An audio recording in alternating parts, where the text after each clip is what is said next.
Star Network is here.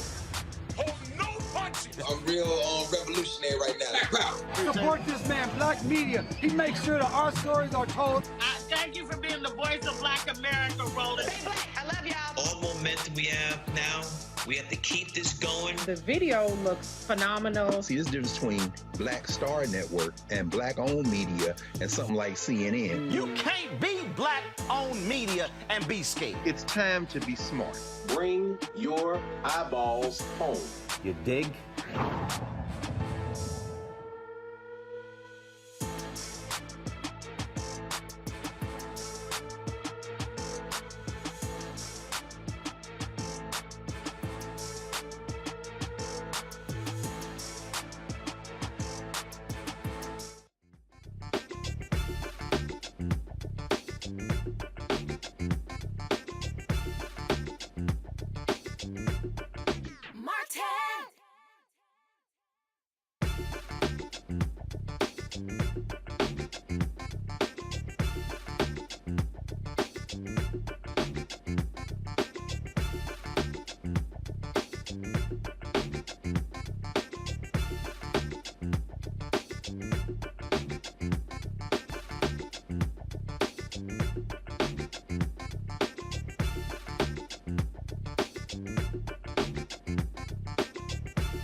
Today is Tuesday, May 24, 2022. Coming up on Roland Martin Unfiltered, streaming live on the Black Star Network. 14 students, one teacher killed in a mass shooting in Texas, in Uvalde, Texas. The community there is shocked and horrified by this incident. We'll give you the latest from Texas on another mass shooting. Also, members of Congress are already reacting when it comes to this. Will this country finally deal with its infatuations with guns and violence? Also, primaries are happening all across the country today, including Texas and Georgia. We'll talk with Cliff Albright, the co-founder of Black Voters Matter, about these primary elections that are taking place. We continue to see a focus on what has happened in Buffalo. We'll talk more about that. Also, on today's show, we'll cover other news of the day. We'll also, in our marketplace segment, talk to a black fashion designer who is doing some great things as well. Lots of things to cover on today's show. We'll also hear from Sherry Beasley, who is the Senate candidate, the U.S. Senate candidate in North Carolina. All of that. It's time to bring the funk on Roland Martin Unfiltered on the Black Star Network. Let's go. He's got it. Whatever the biz, he's on it. Whatever it is, he's got the scoop, the fact, the find. And when it breaks, he's right on time and it's rolling. Best believe he's knowing. Putting it down from sports to news to politics. With entertainment just for kicks, he's rolling. It's on go, roll, y'all. It's Roland Martin, yeah.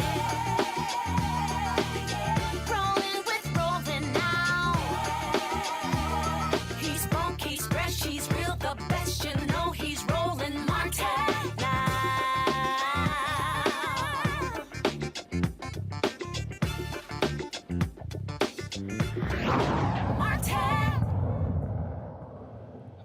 Folks, this is a live look in Uvalde, Texas, where earlier today, a 19-year-old man walked into a school in Uvalde, Texas, opened fire on students there. He killed one teacher, 14 students. He was shot and killed by police who responded to the scene. Another tragic shooting happening here in the United States. Our children are not safe at all, even when it comes to sitting in the classroom. Here is Texas Governor Greg Abbott at a news conference sharing details about what happened today. The shooter was Salvador Romas, an 18-year-old male who resided in Uvalde. It's believed that he abandoned his vehicle and entered into the Robb Elementary School in Uvalde with a handgun, and he may have also had a rifle, but that is not yet confirmed according to my most recent report. He shot and killed horrifically, incomprehensibly, 14 students and killed a teacher. Mr. Romas, the shooter, he himself is deceased and is believed that responding officers killed him. Well, I'm kind of quite, it's interesting that Texas Governor Greg Abbott would call this incomprehensible, considering we have seen this happen over and over in this country. We can talk about, of course, years ago, Columbine, 10 years ago, Sandy Hook, where 20 kids were shot and killed, Parkland in Florida, Santa Fe, Texas, about 4 years ago, where students were killed there, mass shooting in El Paso, Texas, mass shooting in Sutherland, Texas. These things have been happening all across this country. In fact, since the mass shooting in Sandy Hook, where those 20 kids were killed, there have been 3,500 mass shootings in the United States. Senator Chris Murphy was on the floor of the U.S. Senate, and he, at one point, he kneels down and says to his GOP colleagues, when are y'all going to do something about this? There are 14 kids dead in an elementary school in Texas right now.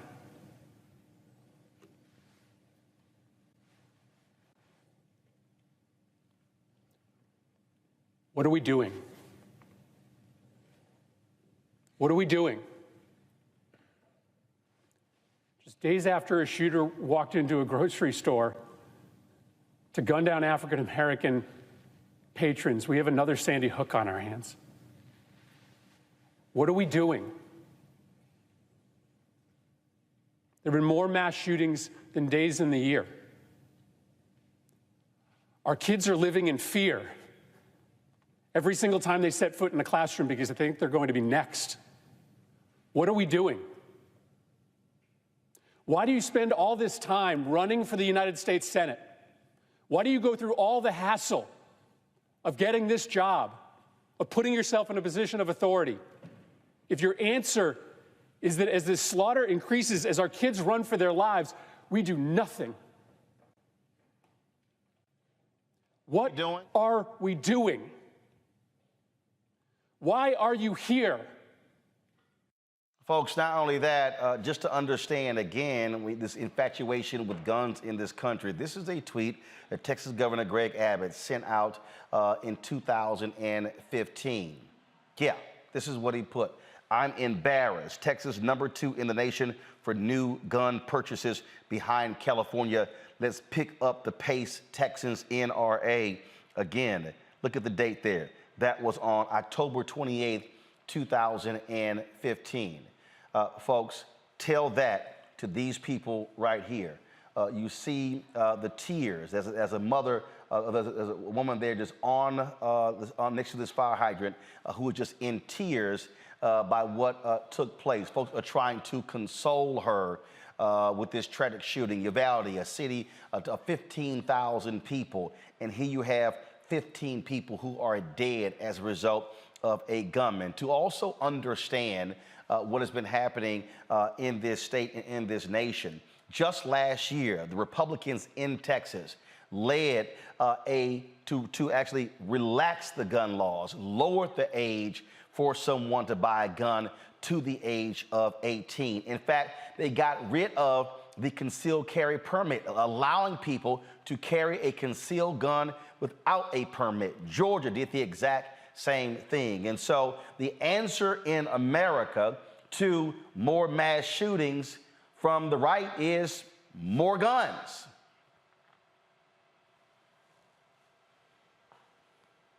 Tell her that.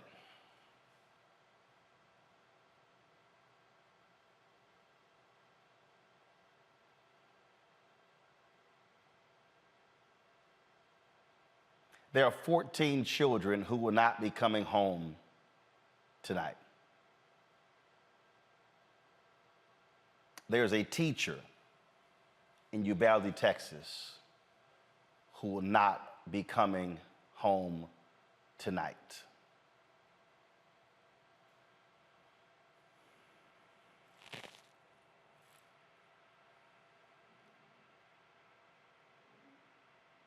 And all we keep hearing from elected officials is thoughts and prayers. Earlier today, Brian Tyler Cohen sent this tweet out. This is Tony Gonzalez, who represents the district that contains the elementary school in Uvalde, Texas, that just got shot up. This is a tweet that he sent out. I voted no on 2 gun control measures in the House today. I am a proud supporter of the Second Amendment and will do everything I can to oppose gun grabs from the far left. He also tweeted, the far left will never stop trying to take Americans' guns. I am proud to fight for the number 2A, the Second Amendment, in Washington. There's a difference between somebody saying, I support the Second Amendment, and then someone who says, we should have no gun control whatsoever. That literally is what we are dealing with here now in the United States. And so the question then becomes, how many more shootings? How many more kids getting killed? How many more funerals? When exactly do folks realize that we have more gun deaths in this country than anywhere else? I saw one stat that America represents 5% of the world's population, yet owns 42% of the world's guns.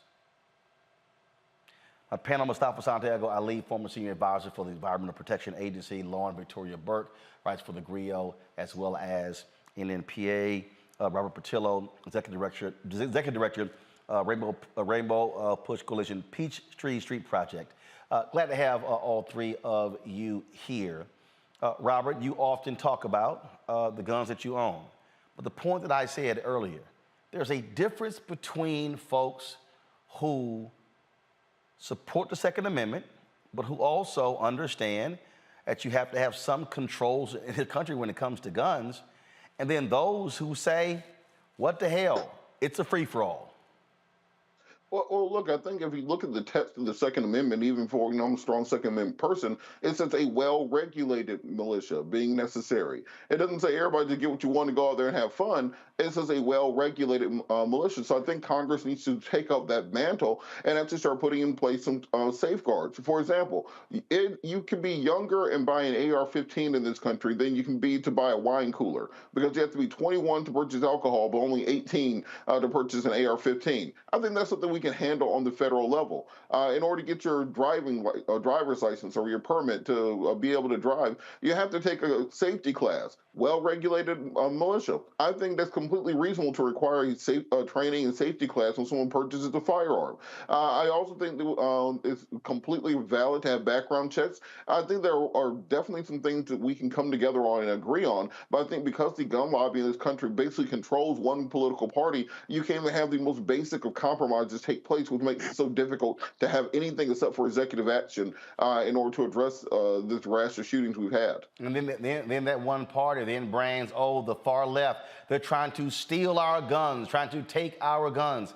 You know, they're actually trying to make sure that our kids are coming home safe.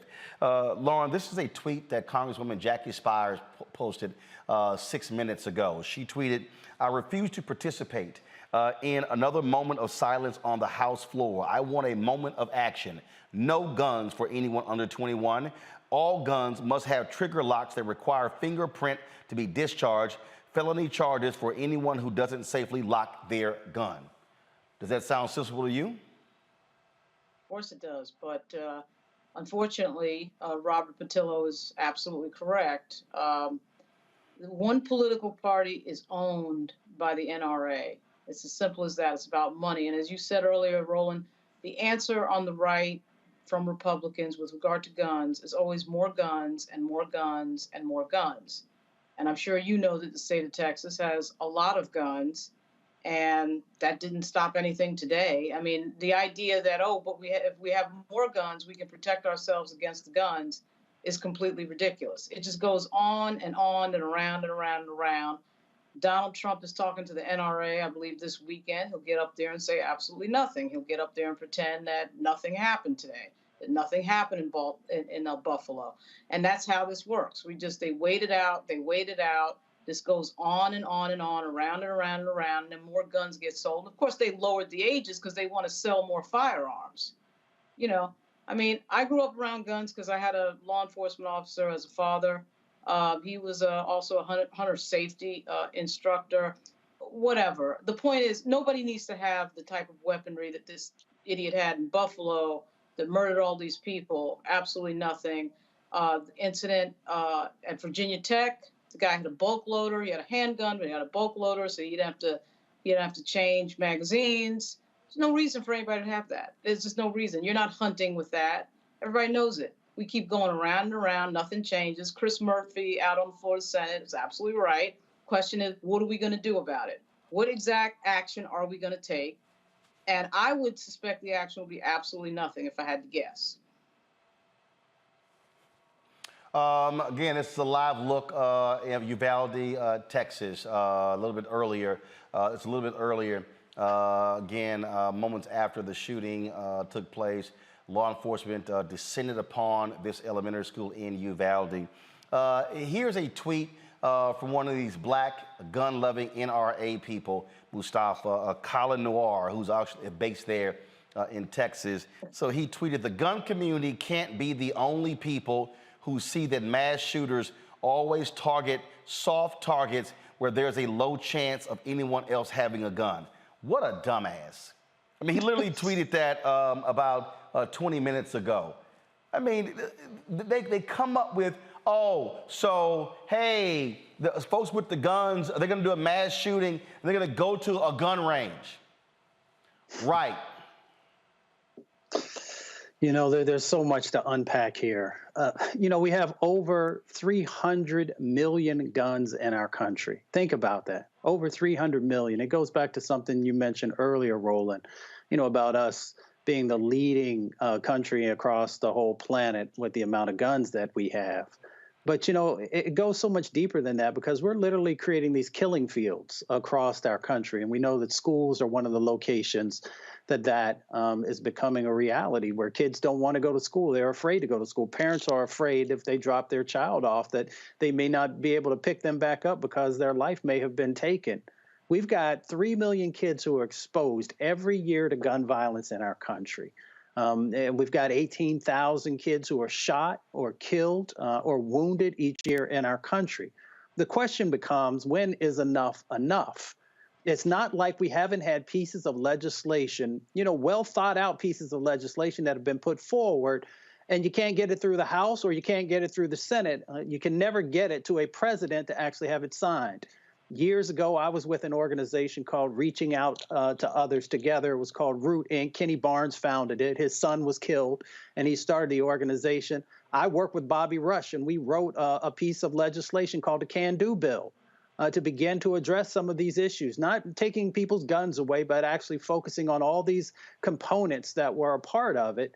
And you can't even get the most common sense piece of legislation to pass. Let alone the additional hard work that needs to happen. We literally are sacrificing our children, and we're sacrificing others And people refuse to do anything because big money has gotten into the lobbying game to actually stop anything from going forward.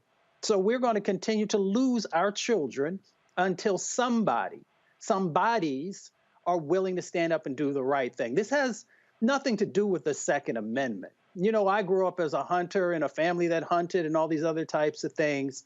You know, we no longer need a militia. So for folks who lean on that, I'm always confused. We have a military, we have a National Guard, we have a number of other entities to make sure that we are protected, you know, if there is a force, an external force that comes into our country. The real entity that is causing the damage are folks who live inside of our country. So we put huge amounts of money to defend our country from external forces. It's time for us to put the same amount of attention to these internal forces that are literally taking our children's lives away and destabilizing our country in both the urban and rural areas. Indeed. So let me show you this here. Here's a graphic here where you can understand. This is countries with the most firearms in civilian hands. So the United States, 393.3 million, Robert. India, 71 million. China, Pakistan, Russia, Brazil, Mexico, Germany, Yemen, Saudi Arabia. If you literally add up the other 9 countries, they don't even equal the United States. I mean, this is a flat-out gun-loving country. You're absolutely correct, and I think that's why it's important that we try to institute the types of reforms that can actually be effective. I know often in situations like this, people try to go for the fences and get very hyperbolic, and then they get to places where you can't actually get things done. I think that even the most strident NRA person or gun nut out there would agree that you probably should be older than 18 to buy a semi-automatic rifle. I think that's something most people can agree on. I think that people can agree that we should make sure we have dangerously mentally ill people who have previously had encounters with mental health professionals and law enforcement. They probably shouldn't have guns. I think that's something that we can agree on. So I think if we can come to the table and actually try to pass something for once and have a real national conversation on it, something can get done. But we know within minutes, it's probably happening already, the demagogues and the lobbyists and the financial special interests are going to get a hold of this issue, and it'll become so polarized that nothing can get done yet again. Indeed. And it's just, and the thing here, when you look at the polling numbers, Lauren, the polling numbers are there when it comes to gun control. But you have politicians who don't have any courage. And I'm sorry, the only way this changes is for those people who keep voting Republican to vote those people out to get their attention. That's it. That's the only way this changes. Otherwise, they're going to keep just ignoring this. And again, thoughts and prayers. I mean, when I say thoughts and prayers, I'll show you, I don't give a damn what he has to say. But this is one of the 2 senators from Texas posting about this here. And as you can expect, here it is. Heidi and I are fervently lifting up in prayer the children and families in the horrific shooting in Uvalde. We're in close contact with local officials, but the precise details are still unfolding. Thank you to heroic law enforcement and first responders for acting so swiftly. Oh, thank you very much. Do nothing, Senator Ted Cruz. Yeah, it's not just do nothing. I mean, he is on the side of more guns, more guns, more guns, and more guns. So he's part of this. So when people say that these people have blood on their hands, they're actually accurate. So, I mean, this idea that, oh, let's not politicize it, let's not get hyperbolic. No, let's get hyperbolic. I mean, there's 14 kids are dead. I mean, it's a big deal. That's a huge deal. And the fact that we act like, it's just another day in America and it's no big deal is incredible. I mean, we're used to it now because it keeps happening and we keep going through this cycle of putting out statements and now, obviously putting out tweets and really what the strategy is on the Republican side is just wait it out so it gets quiet and then we move on to something else. But as we all know, if you can watch Sandy Hook happen and nothing really changed, that was really the moment where you knew that nothing would ever change. Yeah. And Roland, as you just said, the way it changes is that people have to go after these politicians who are fine with more guns and being funded by the NRA and controlled by the NRA. The same politicians, by the way, that talk about pro-life, right? We're talking about pro-life all the time, talking about getting into the business of people's lives when it comes to one of the most private decisions between two people, which is whether to have children. They want to talk pro-life about that, but they don't want to talk pro-life when it comes to guns. Yep. They want all the guns in the world. That makes no sense. And but this is Ted Cruz. Yeah. Ted Cruz will play his PR games, and then he'll disappear. And here's the other senator from Texas, John Cornyn, Mustafa. Today, the entire state of Texas is in mourning.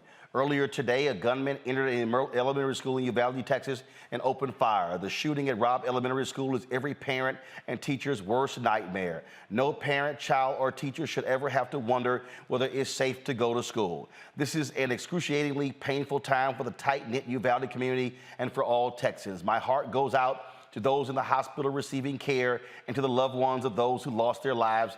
As a parent, I cannot imagine the pain they must be feeling. I am in touch with local officials in Uvalde and plan to travel there as soon as I can get there. I'm grateful to law enforcement and everyone who worked to stop the shooter, as well as the medical staff working now to prevent further loss of life. I join my fellow Texans in lifting up the entire Uvalde community during this unimaginable tragedy.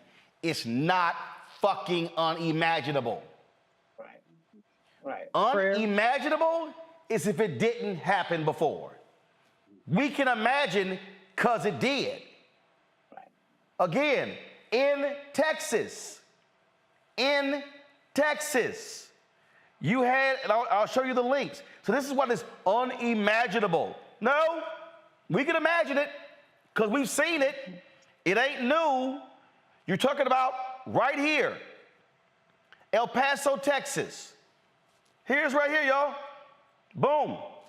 2 years after Walmart mass shooting, El Paso leaders see inaction and betrayal by Texas officials.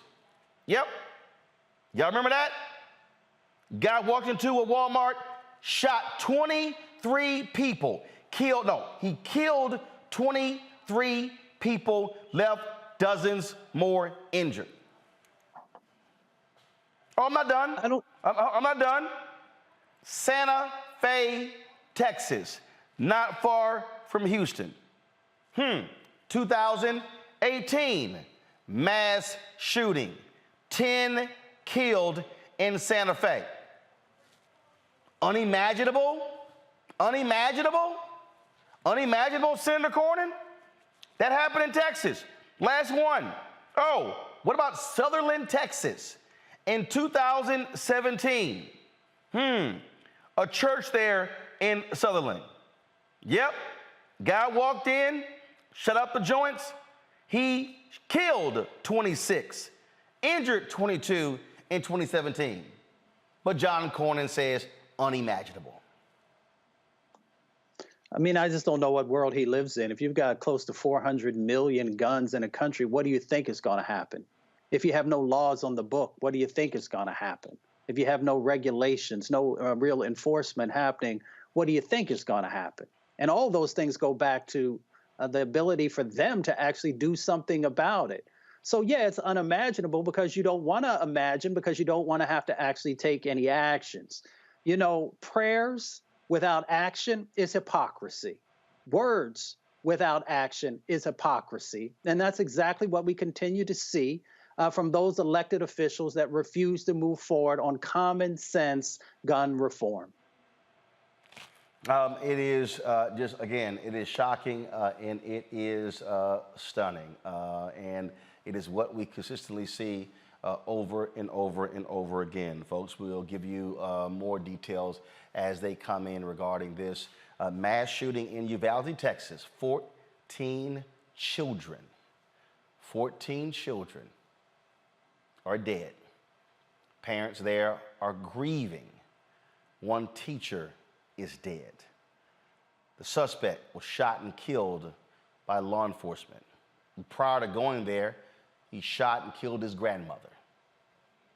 So today, 16 people are dead because a 19-year-old with a gun went on a rampage. Going to a break. You're watching Roland Martin Unfiltered on the Black Star Network. Hey, can you give Brian the keys to the car? I grabbed the wrong one. I'm Deborah Owens, America's wealth coach and host of Get Wealthy. Let me ask you a question. Are your financial affairs in order? Or are you like Prince, Aretha Franklin, and Chadwick Boseman, celebrities that passed away with no will?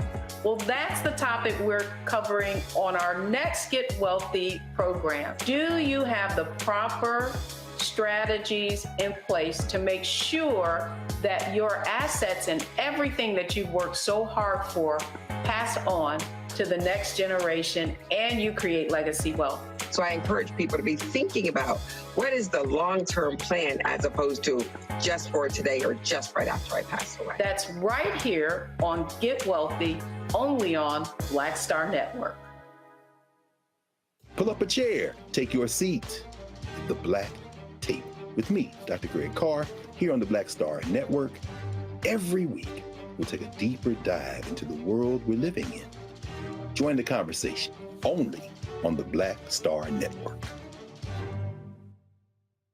Hi, I'm El DeBarge. Hey, yo, Peace World. What's going on? It's the Love King of R&B, Raheem Devon, and you're watching Roland Martin Unfiltered.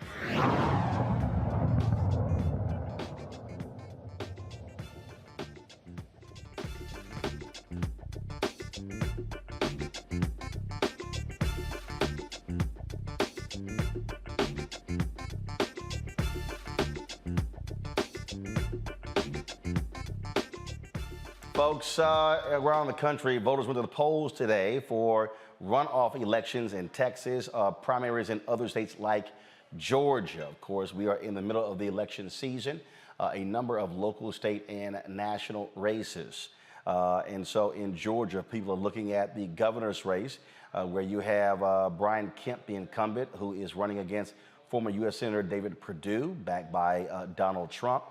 You also, of course, have Herschel Walker, who's trying to get the Republican nomination to face U.S. Senator Raphael Warnock. On the Democratic side, Stacey Abrams is running unopposed, setting up a potential rematch with her and Kemp, where they opposed each other in 2018. So we're looking at all of those races. As I said, runoff races happening in Texas. You also have campaigns happening in Alabama. Let's talk about both with Cliff Albright, co-founder of Black Voters Matter. From Atlanta, Melanie Campbell, the president and CEO of the National Coalition on Black Civic Participation here in D.C. Glad to have both of you. There's so many different issues that are on the table. We already see, Cliff and Melanie, the focus on the impending decision by the Supreme Court regarding Roe v. Wade, but also voter suppression. We've seen thousands of folks, potential voters, or ballots being tossed out, not having the right signature. And frankly, what Republicans in Georgia did, what they did in Texas, Cliff, was exactly by design, what they wanted to achieve. And that is to keep folks from being able to vote, making it even more difficult for them to cast ballots, especially mail-in voting. Yeah, no, you're absolutely right, Roland. You know, and we saw that in Texas. We saw that in Georgia, you know, last election cycle. You know, we've actually been through one election cycle here in Georgia with the voter suppression law in place. And we saw what happened during the 2021 elections, which were, you know, largely local elections, what some people call an off year. But still, we saw what the blueprint is, or at least part of it. We know that it's going to get worse this year, particularly when we get to November. But what we have seen, even on today's election day, now mind you, today's not going to be the worst of the voter suppression, right? Because this is a primary day. They're dealing with their battles over in their primary. But what we have seen is that we've seen the Secretary of State's office, that same Secretary of State, Raffensperger, that you had mainstream media trying to act like with some kind of profiling courage. But we've seen his office sending out investigators to various polling places, largely in Metro Atlanta, but in other places as well, randomly questioning and intimidating voters, right? And we believe that this is a dry run for what's in store for November, or more importantly, it's part of setting a chilling effect, a chilling climate that's going to be used to intimidate voters between now and November. So we already see them and some of the tactics that they're going to be using. Oh, absolutely, Melanie. And the bottom line is, to Cliff's point, they are running people for Secretary of State, for Attorney General, who believe Trump's big lie. They are trying to set it up to literally steal future elections. Oh, most definitely. I totally agree. Great to see my brother Cliff today. And in Georgia, one of the narratives I think that's really important, and we all been pushing back on is, oh, well, I guess people are showing up, so there must not be any voter suppression. Cliff just laid it out. Oh, yes, it is. And then things like polling places open late, and people having to wait and see if they can leave the polling places open longer. And it's all it's smaller things, and it seems small, but when you get a collective group of them and you see where those polling places are, you know who is being suppressed, which vote is being suppressed. And it may seem small, but by November, it'll be a big, big deal. The other thing is when you look at people not using absentee ballots. And so you say, well, why is that? Because all of the new rules and laws in Georgia, as an example, where it makes it harder for people to use absentee. We're still in a pandemic. So there's still the concern about folks being able to have access to the ballot in ways that will address those kinds of things. So I'm concerned that there's a narrative afoot that says, oh, we really don't need voting rights protections because look, nothing's really happening. So it's like, bait and switch. But come November, we'll see the real impact. And so we have to be ready for that. People are paying attention. Yeah, we're voting, but there are votes that are going to be left on the table because of some of those things that in a cumulative effect is what we've all been fighting about. There was a tweet I saw yesterday, Cliff. There was a voting rights lawyer who said he followed all the directions and even he missed a step. That's right. He's a part of the Lawyers Committee's lawsuit against voting rights. He said, I am a lawyer. This is literally what I do, voting rights. He said, I methodically went through everything and I missed one step. He said, and my ballot was rejected. Yeah, no, you're right, Roland, and Melanie's exactly right. That's why she's my leader, right? But Melanie's exactly right where she points out, people are talking about this shift or this increase in voter turnout in Georgia, but what we've largely seen is people shifting from voting by mail to coming out and voting in person during the early vote. And with that said, a lot of that increase has been on the Republican side. There's been increases, amongst Black voters as well, but that's been a shift. And what people are not talking about is the same thing that you just raised and the same thing that Melanie raised, which is how much of that shift hasn't been from vote by mail to in-person early voting? How much of that shift has gone from vote by mail to I'm not voting, right? Because this is too difficult. Whether the person decided to not engage, or whether, like the person that you raised, who's somebody who does this for a living but still had their ballot rejected, that goes to show how difficult some of these limitations and restrictions that were put in place by SB 202, the voter suppression bill here in Georgia. We've already seen the impact. This isn't speculation. We saw the impact last cycle. We're seeing the same thing this election cycle. And just because there's been a large number of people who did manage to make that shift to the in-person early voting doesn't mean that there's also not a significant block of people who have not made that shift, either by choice or by rejection. And in a state where we know the elections are going to be close, like 11,700 during the presidential, that percentage of folks who get their ballots rejected or who are turned off because of the suppression or who are turned off because of the intimidation at the polls, those margins can be the difference between who gets the win come November. Not to mention, last thing real quick, Roland, not to mention that we still aren't even talking about the election subversion piece, which is even if everything goes okay and we get the votes, that they can still come back and knock out a county or knock out a couple of polling places within particular counties and just discount certain votes. That's literally what the Pennsylvania candidate for governor has promised that he is going to do. That with a stroke of a pen, he can decide which votes get cast. The same thing can happen in Georgia because of the voter suppression bill that was passed. And again, that's how dire this is. Melanie, y'all are going to be at the Supreme Court tomorrow for an event that, again, one of the critical issues that's on the ballot this November. Yes, thank you, Roland, and thank you, Black Voters Matter, my friend Cliff, and Latasha will be there with us tomorrow. We are really continuing to lift up voting rights, and we also know the attack on reproductive rights right there with them. Both of those bills were not passed in the Senate, and so we have to keep the fight up. So we're coming together in a coalition of over 50 organizations to say we want voting rights and we need our reproductive rights protected tomorrow. We connecting the voting rights. Nothing can sustain itself without voting rights.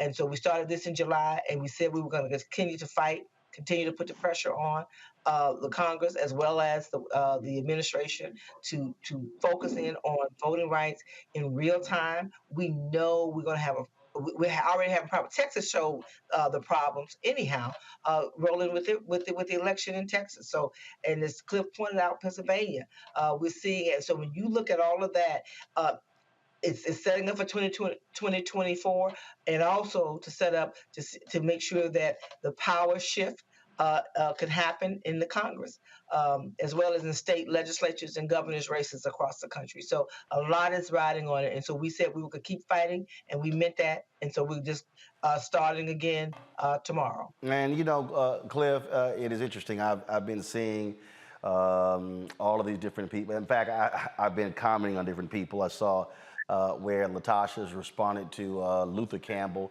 for some comments that he made about voting. I've been going back and forth with these folks on the page of comedian Eddie Griffin.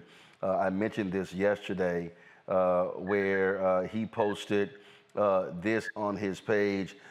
Trump may have hurt your feelings, but Biden is hurting your family, finances, and your freedom.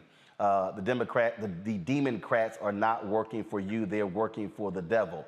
So look at that, 16,000, almost 17,000 likes, almost 3,000 comments, and of course I had to go on there and I said, really?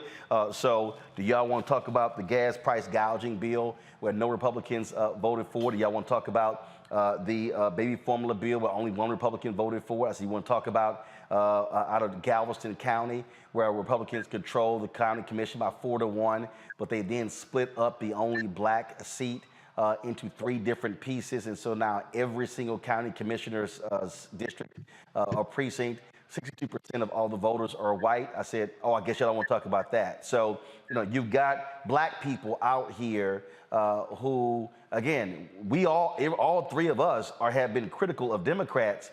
We also are very clear about the policies that are being passed by Republicans that have a detrimental impact on black people. Yeah, you know, you're exactly right, Roland. I mean, here you have a party, and I'm not out here just carrying water for the Democrats, right? Like you said, we all 3 of us. And yeah, no, we carry water for black people. That's right, exactly. That's the point. We carry water for black folks, and whoever it is that's pushing policies that are going to benefit our community, then we can be for that. At the end of the day, you can't say that you're about honoring life and supporting children, but then you vote against formula for babies. You know, you can't say that you're for freedoms, but then when it comes to a woman's body, then all of a sudden you believe that you don't believe in small government anymore. You believe that the government can play a role in what choices women make. And speaking of which, we got to take this issue, and I'm glad you and Melanie talked about the demonstration going on tomorrow in regards to voting rights and reproductive justice and abortion rights. You got politicians out here talking about, maternal mortality ain't bad as long as you discount the black women. Like, is that where we at now? Were we going to be okay with Eddie Griffin? Were we going to be okay with these folks literally trying to discount the death of black women, of black mamas, of black sisters, of black aunties? And I know that black women are taking this issue serious, but I really need some more brothers to really get involved in this battle. Like, you can't have this issue of abortion rights. And it's going to be Black women that are going to be hurt disproportionately. Not going to be, it's happening right now in places like Mississippi and other places, because white women and women of certain wealth, they'll be able to travel, right? I mean, I don't wish it on them either, but they have more options.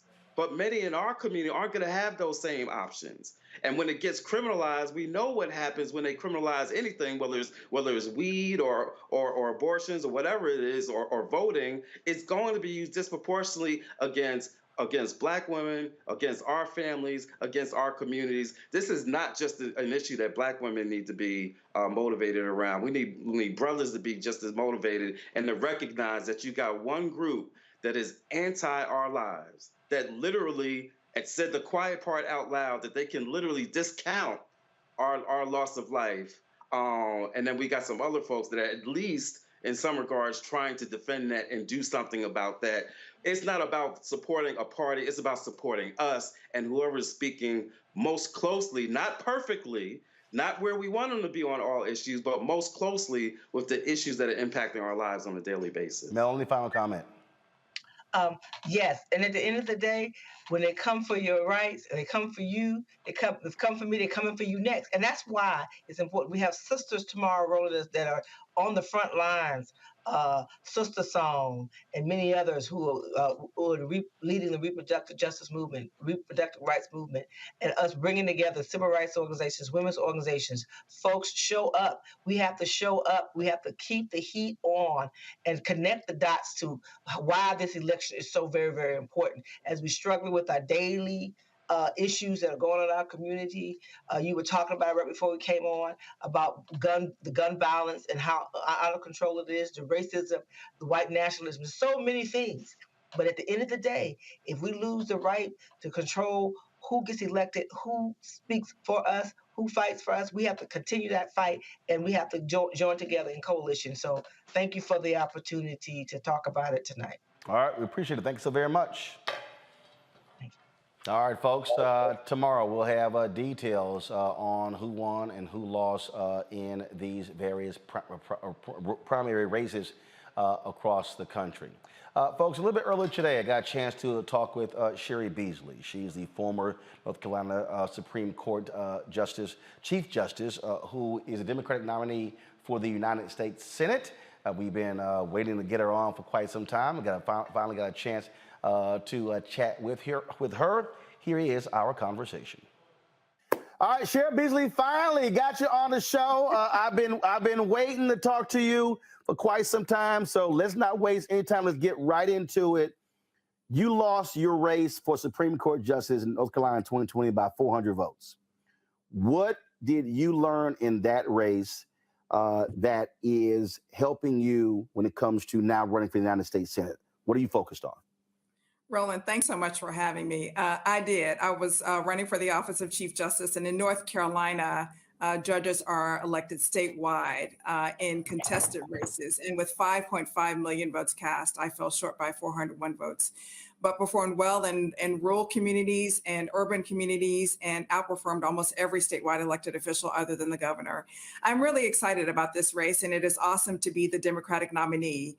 Very thankful for voters for coming out and supporting my candidacy. You know, I know we have been working really hard in this election. I've had 2 successful statewide elections, a local election as a young mom when people doubted that I could win, and we won that race by 30 points. And in 2008, I was successful in a statewide election in 2014. What we know is that we must work hard for every single vote. We are traveling across the state, meeting voters in backyards and places of worship and everywhere else. And we're investing in voters now. And so we know it's going to be important. I've been in tough fights before. I've never backed down, and I won't back down now. But we have an opportunity to really reach voters and let them know the magnitude of this election and that we really can win it. So I saw a piece the other day in Politico that just had me totally befuddled.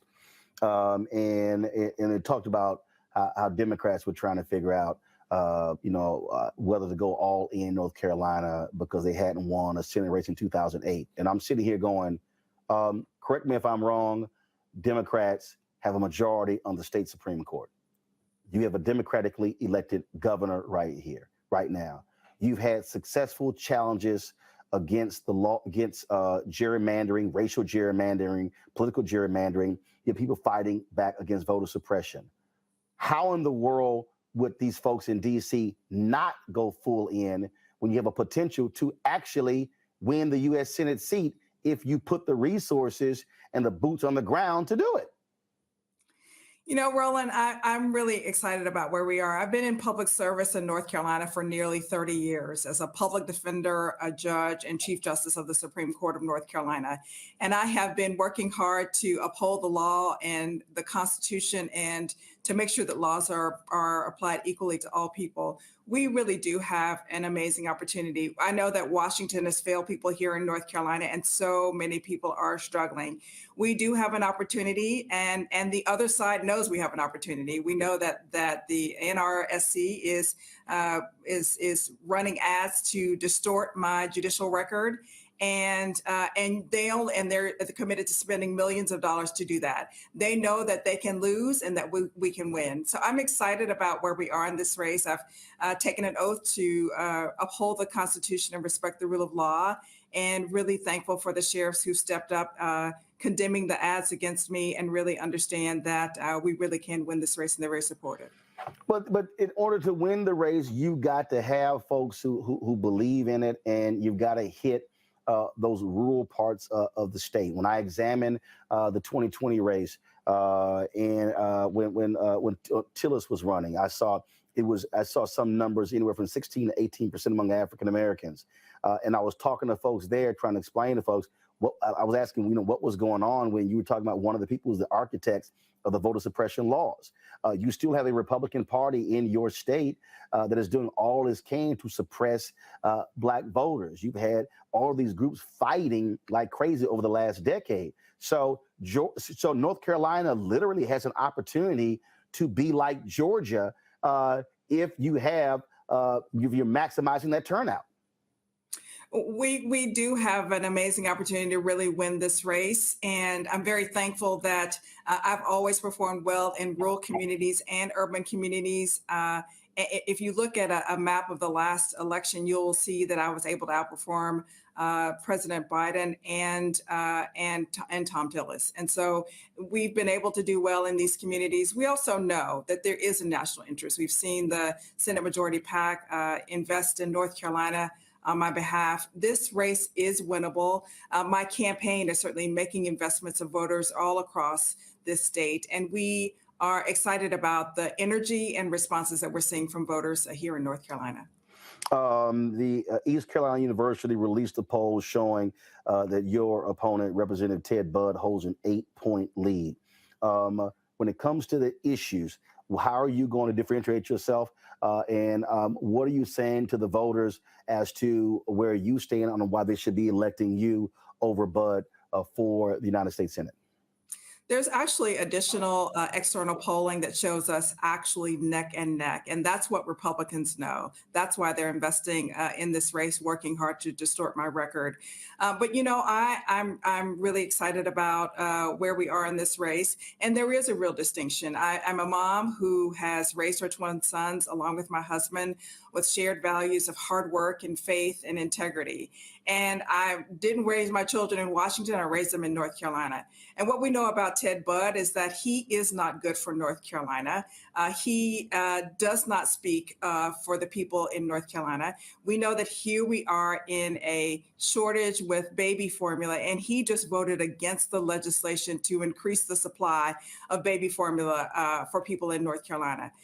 We know that he's not good for North Carolina because he voted against increasing veterans' pay. He voted against infrastructure legislation, which would have brought good paying jobs to North Carolina. He voted against increasing and making access healthcare more accessible to people here in North Carolina. So actions speak louder than words, and he does not speak for the people here in North Carolina. He will not put North Carolina first. He will put special interests first. We need somebody in the Senate who's going to fight hard for the people of the state, and that's exactly why I'm running. And when we look at, I mean, obviously, you've been focused on even the issue once the Supreme Court rules on Roe v. Wade. And that particular issue and how it affects voters there in North Carolina. You know, I'm a former judge for 22 years and Chief Justice of the Supreme Court, and Roe told us that a woman's right to privacy to make her own reproductive health choices are grounded in the 14th Amendment and other constitutional amendments, and really without government interference. And so to roll back constitutional rights granted by Roe is disheartening. In fact, there's never been a time. We've seen certainly over the course of history that rights are granted, but the fact that they've been rolled back is deeply disturbing. We know that my opponent, Ted Budd, is open to absolute ban for abortion, even in the instance of rape, incest, or risk to health of a mother. That's just absolutely unacceptable. People and women in North Carolina know and remember a time before Roe. We need to fight to secure this constitutional right. Certainly, if I remember the Senate now, I would have voted to support the Women's Health Protection Act. And people in North Carolina are incensed by this recent leaked draft opinion, and they're incensed by the Senate's failure to act. Now, when we talk about the concerns of Black voters in particular, you talked about outperforming President Biden in 2020. When you look at polling data now, his numbers are down across the board in North Carolina, and there is tremendous enthusiasm on the Republican side. What are you doing to speak to that, to address that enthusiasm issues, to get Democratic voters, to independent voters, to get young voters, to get African-American voters to understand that sitting this election out is not an option? If you're upset about the George Floyd Justice Act not being passed, well, of course, tomorrow is the second anniversary of George Floyd's death. If you're upset about voter suppression laws not being passed, well, if Democrats expand their majority in the United States Senate, you can actually overcome the obstacles put in place by Senator Joe Manchin and Senator Kristen Sinema. You know, I think people really do get it. We are seeing excitement among Democrats, independents, and Republicans about my candidacy. And people really do understand the magnitude of this race. But we are reaching out to everybody, young people, college students, and people in urban and rural counties and everywhere else. And we really are investing in voters and making sure that people really understand. I think the other piece of that is, you know, it matters that you have a candidate who cares, who's a mother who's raising children in North Carolina, who is invested in North Carolina, who's been in service to the people of North Carolina for nearly 30 years. It matters. There's a real opportunity to excite voters in a way that we've not had for quite some time, frankly, since President Obama ran and did well in North Carolina. So we are excited about working with people across the state, really energizing people and helping them to really see what's at stake, that our constitutional rights are at stake. And even with this leaked opinion, which is about the constitutional right to privacy, when you look at the language of this opinion, it really does make us all concerned that really civil rights are at stake. And people really must understand the magnitude of this election, the opportunity to expand the Democratic majority, but the opportunity to also have a senator who's going to commit to passing legislation that's really grounded in humanity and in justice. But here's what's strange to me. 10 Black people gunned down in a grocery store in Buffalo, New York. Last week, the House passes a bill to deal with domestic terrorism. One Republican voted for it, Congressman Adam Kinzinger of Illinois. Representative Ted Budd voted against that. We're talking about in the aftermath of 10 Black people being shot, and this man would not support a bill that would beef up federal efforts to deal with domestic terrorism and white supremacy?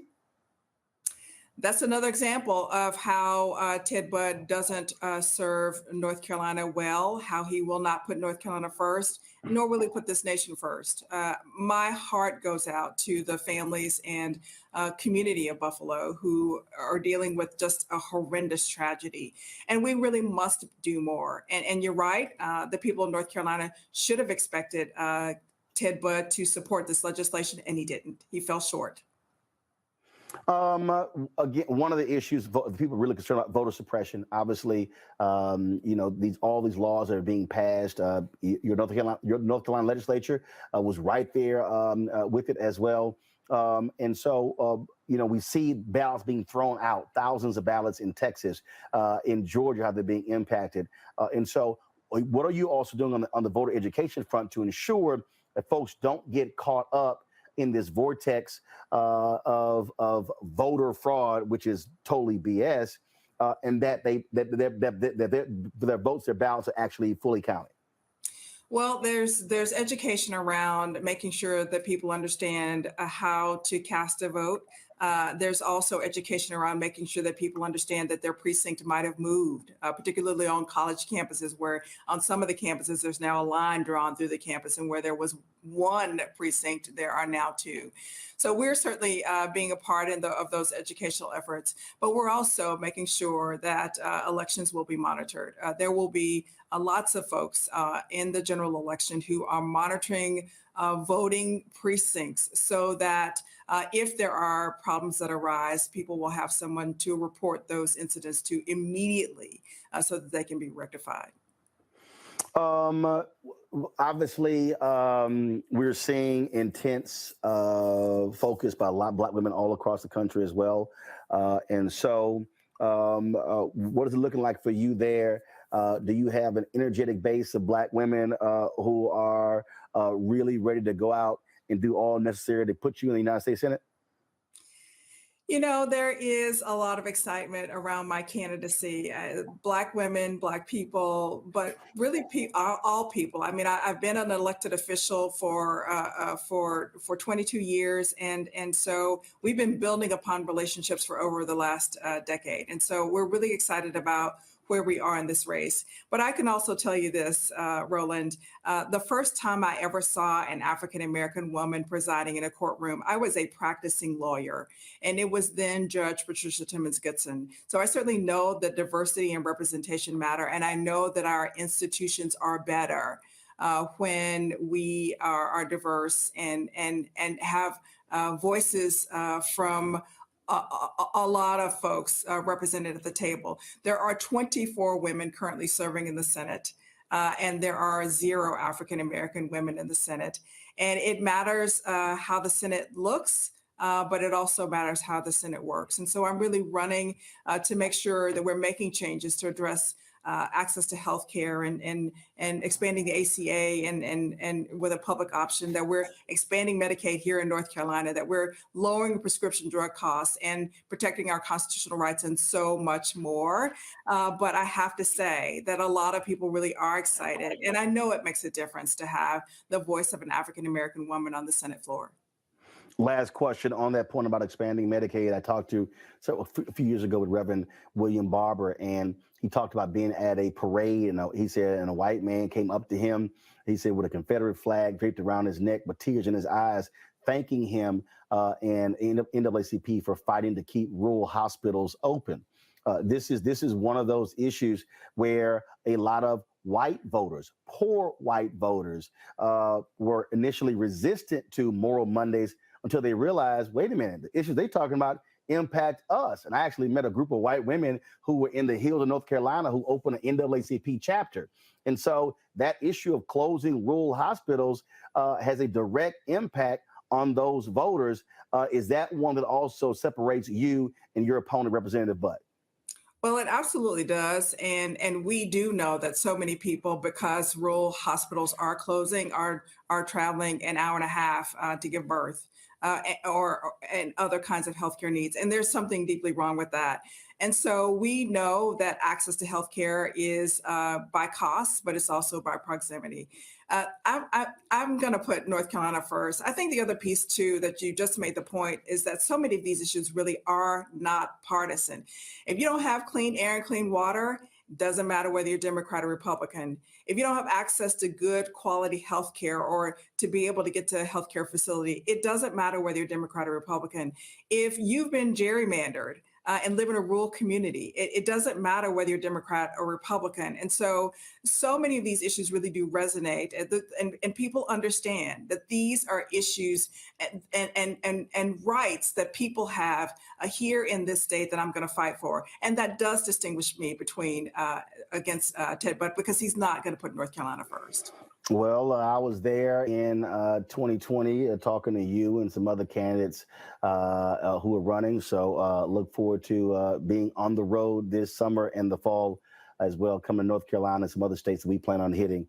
And so look forward to seeing you out there on the campaign trail. I appreciate you, Roland. Thanks so much. Thanks a bunch. Good luck. Thank you. All right, so I'm trying to understand, Lauren, what the hell are Democrats thinking about not fighting hard to try to win in North Carolina? We saw what happened in Georgia. Ain't like Democrats got a shot at winning a U.S. Senate seat in Alabama or Mississippi or Tennessee or Arkansas or South Carolina. And so I would think they should be saying we're going to go all in to try to win North Carolina.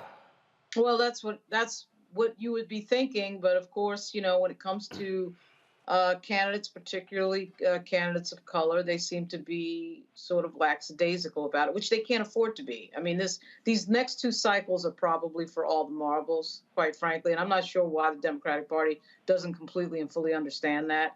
So not only the North Carolina race, but so many others, they really need to go all in like they've never gone all in before. I mean, if you're not doing it now, when are you doing it? We're having open discussions about our democracy being at stake. The Capitol was attacked last year. I mean, when do you become urgent if you're not urgent now? So this race, though, to me, North Carolina being a closer state, certainly not a full-on red state, and a state that has shown that it can elect a Democrat statewide, one would think that they would be more energized about a state like North Carolina. So I'm very confused by that statement. It's going to be really interesting to see exactly how much the Democrats invest in North Carolina. I'm not sure why this would be even a discussion with a 50-50 Senate.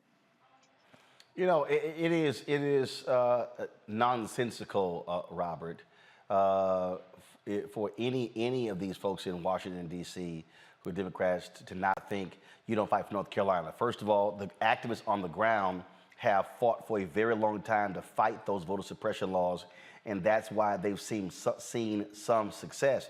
The reality is they can win in North Carolina, but you got to run hard in order to win in North Carolina, and you've got to commit the resources to a Sherry Beasley to actually do it.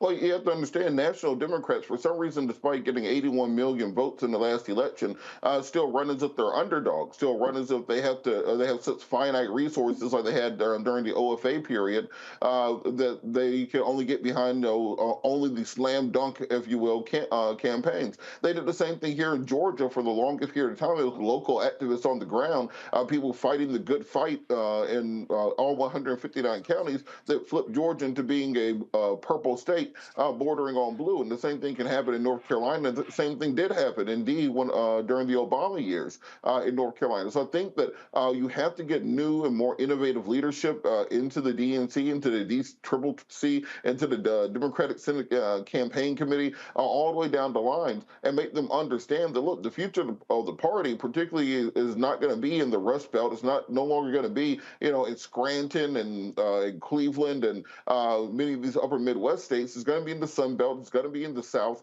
where you're having massive population shifts. More people are moving to Charlotte every day because of corporate jobs coming from liberal states. And if you put the investment in now, you can hold those states for the next generation. How do you even expect to ever win, Mustafa, if you don't run and try to win? It's nonsensical. It blows your mind, some of the things that you see Democratic leadership not doing and not funding and expecting a different result. We know that Black women are the heart of the Democratic ticket. And if we know that, then protect the heart. And when you don't do that, it just makes absolutely no sense. North Carolina is very much in play. You have an extremely strong candidate. You should be pumping resources into the state of North Carolina to make sure that she has the ability, has the capacity to be able to win. And if you're not doing that, you're also sending a message across the country to other Black candidates in particular, but candidates of color, that, you know, folks are not going to support you at the same level that they would, unfortunately, a white man. So you need to win Virginia. You need to win North Carolina. And you actually have a chance of winning Georgia also in a number of important seats. So get your act together, make the investments that are necessary, and it will yield positive results. Simple as that. All right, folks, got to go to a break. Hey, if you're on YouTube or Facebook, hit the like button. We should easily be about more than 1,000. Look, almost 3,000 of y'all watching right now. In fact, we've got 3,000 folks watching our live show, and then we have almost 1,000 people watching our live stream coming out of Uvalde. So please hit the like button and hit the share button as well. If y'all want to support us in what we do, please download the Black Star Network app. We're available on all platforms: Apple phone, Android phone, Apple TV, Android TV, Roku, Amazon Fire TV, Xbox One, Samsung Smart TV. And your dollars make it possible for us to be able to cover the stories that absolutely matter. So please do so by joining our Bring the Funk fan club. Our goal is to get 20,000 of our fans on an annual basis to contribute an average of $50 each. That's $4.19 a month. That's 13 cents a day. You can do so by hitting P.O. Box 57196, Washington, D.C. 20037. -0196, and of course Cash App is $RM Unfiltered. That's the only one that we have, no other one. $RM Unfiltered. PayPal is R Martin Unfiltered. Venmo is RM Unfiltered, and of course Zelle is Roland at RolandSMartin.com. Roland at RolandMartinUnfiltered.com. We'll be right back.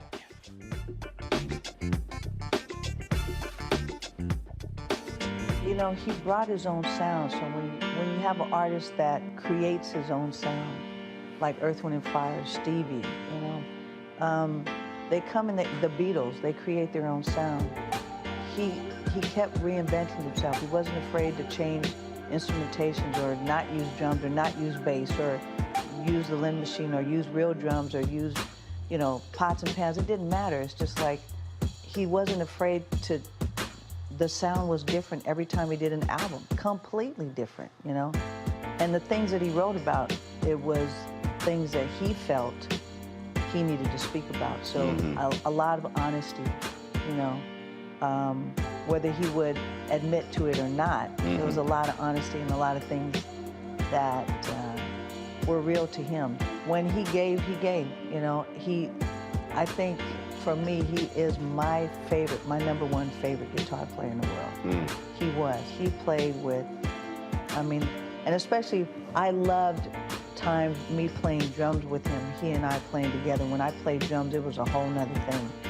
And I just think that he reached people in a way, as an artist, that he reached you because he was, again, honest in a way that he said it a million times, but he wasn't trying to write the next Purple Rain. That was already what it was. Right. I can write that. That was that one time thing, right. But it's never going to happen again. So why would I write that again? Then it's not special anymore.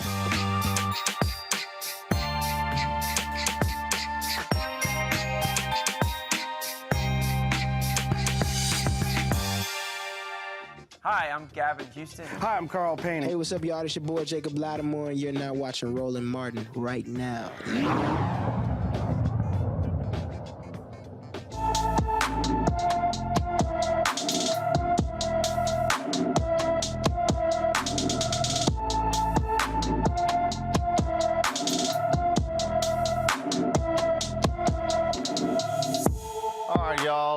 Of course, our black and missing.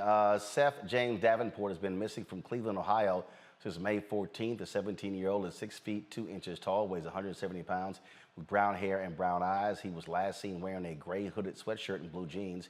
He left home without his medication and may need some medical attention. Anyone with information about Seth James Davenport should call the Cleveland, Ohio Police Department at 216-623-5262, 216-623-5262. Folks, you might recall when we had the family of a young man in Houston, Texas, who was shot and killed by police. They couldn't understand what happened to him, and they were demanding that the body cam footage actually be released. Well, that body cam footage has now been released, and if you want to understand how it's nonsensical, how police are operating out here, this is another example of what happens. This is the video, and we're just warning you, if you want to turn away, that's fine, please do so. But this is the video of Jalen Randle, okay?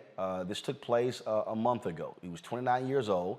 He was shot and killed by police officers in Houston, Texas. They have finally released this body cam footage. If this is triggering for you or it's too graphic, please turn away. But again, if you want to see how these officers are behaving when somebody is running away, here's another example. On 8700 Josie, westbound on Josie.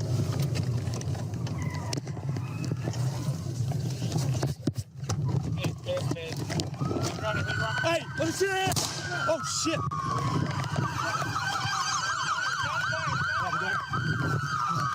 Hey, watch out behind me, watch out behind me. You good? I'm good. We're good. We got one driver, suspect be taken into custody right now.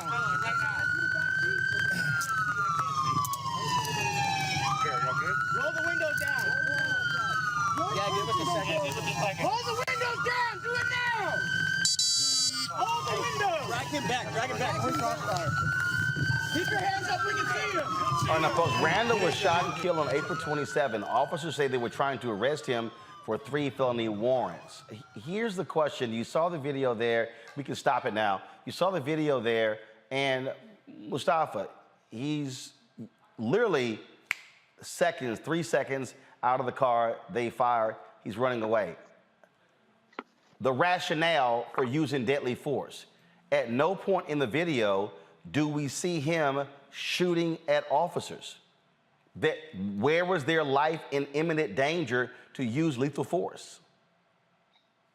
From what we see, there was no, danger from this individual, but we also know that there, as I mentioned earlier, there's this killing fields mentality that is going on across our country, and law enforcement plays a role where, because we are so dehumanized, they continue to, react without provocation in many instances. And at the end of the day, we're the ones that continue to lose our lives. So we have, things have to change. We continue to say that things have to change, but there's no accountability in the process to make change happen, which makes it extremely difficult, and what causes the frustration that we find in our community that, that they continue to take our lives. It just, again, utterly nonsensical. Lauren, again, we hear law enforcement talk about how the difficulties that they face and things along those lines. Again, you see this video. I mean, in fact, guys, come back, actually, to take it back. No, you're fast forwarding through. Fast forward, go forward. I want to show people the number of police officers who were on the scene. So if you keep going forward. You're going to see in a second here. Stop right there. So one, look at the number of officers who are on the scene. Now let's fast forward again. I want to take it through. Folks, I get 3 felony warrants, but there's a lot of police officers. Go right here. Look at this shot here. Okay, look at the number of officers on the scene. I can count right here. 1, 2, 3, 4, 5, 6, 7, 8, 9, 10. So you mean to tell me that if somebody's trying to run away, your first option is to use deadly force? Yeah. So what I saw in that video was the car stopped, and then the cop put the gun in his hand, and I heard him say, "Oh shit," as if he made a mistake, as if he pressed. A lot of these guns have very heard a gunshot, then oh shit. Right, like as in I just effed up. That's what I thought I heard there.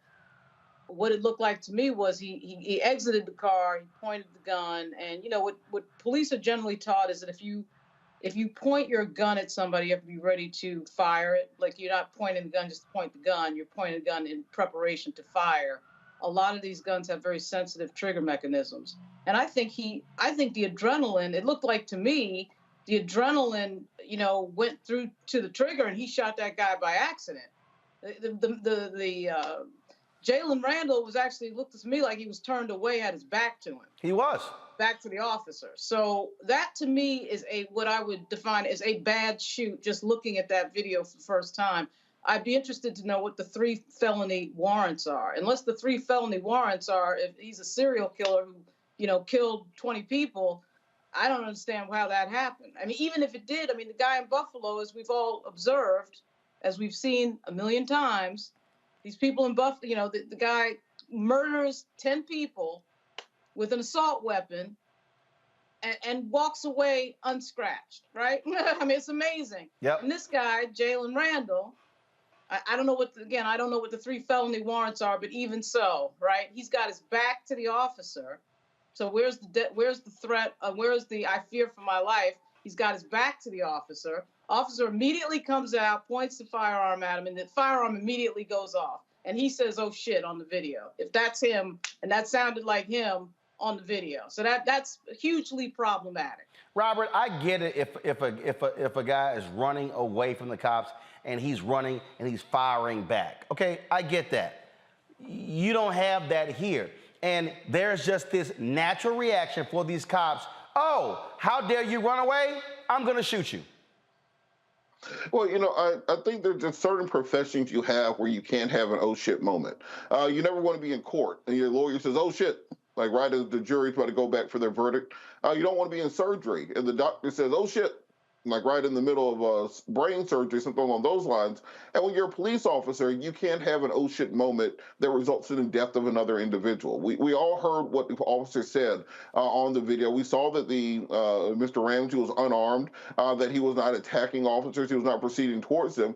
It very much sounds as if this officer made a fatal and crucial mistake. And I'd be interested to see what the statements from police were and what the police report said prior to the video coming out and whether or not there's inconsistencies there. And for people who always oppose police reform, for example, when we say that there have to be other ways to do it, this is what we're talking about. The fact that there are other ways to bring an individual suspect in, even if he is accused of, you know, being a serial killer or anything else, you still have your due process rights. You are still innocent until proven guilty. And we have to find another way to bring people into custody other than having to kill them and have an oh shit moment that cost somebody their life.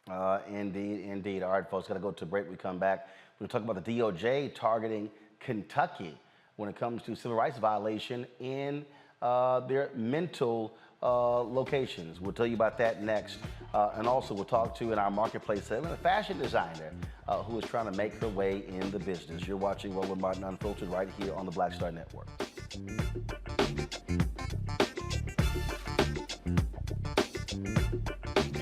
Next on A Balanced Life with me, Dr. Jackie, summertime when the living is easy, or is it? Summer vacations, class reunions, kids in summer camp, all fun, but stressful. You need to get into a summer mindset and have a plan. Oh yes, our panel gives us their favorite summer planning hacks. On a next A Balanced Life with Dr. Jackie here at Black Star Network.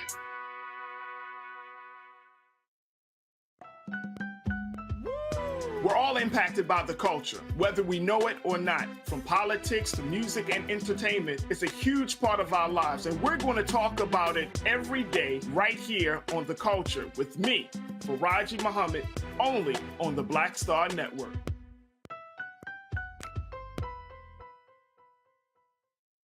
Hey everybody, this is Sherry Shepherd. You're watching Roland Martin Unfiltered, and while he's doing Unfiltered, I'm practicing the wobble.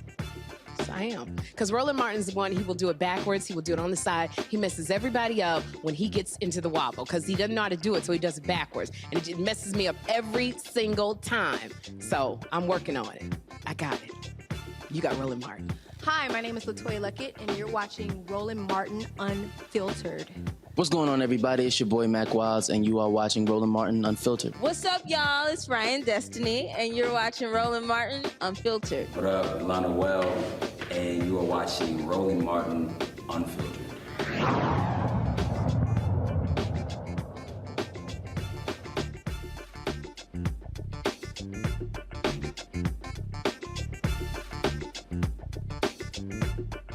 The Department of Justice has launched an investigation into Kentucky's treatment of the mentally ill in Louisville and Jefferson counties.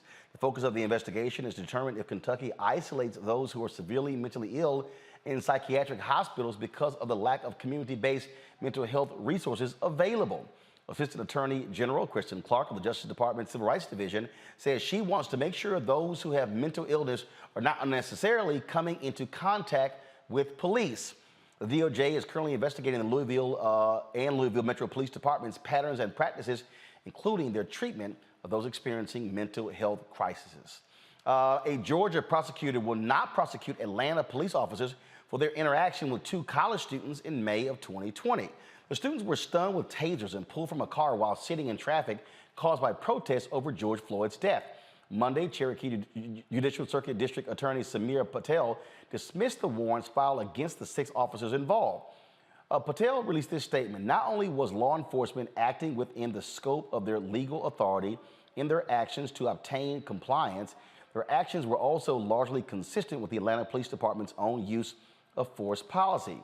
The DA added that he could not find probable cause to prosecute the officers involved for a crime under Georgia law.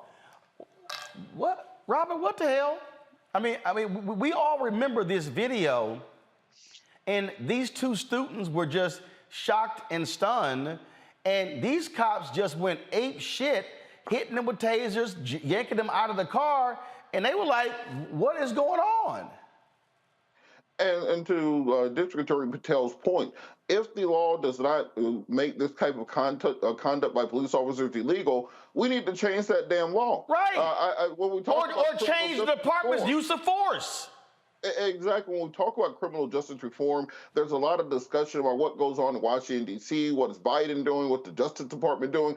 No, this is a local election issue. This is what your state representative does. This is what your state senator does. So if it is not illegal in Georgia to tase people for no damn reason because you can't do your job as a police officer, that means that when the legislative session opens next year, that's the first thing that needs to be on the board, as well as working with the city council and the new mayor, and also to talk to the police department to find out how you can change those policies, because if it ain't illegal, it needs to be.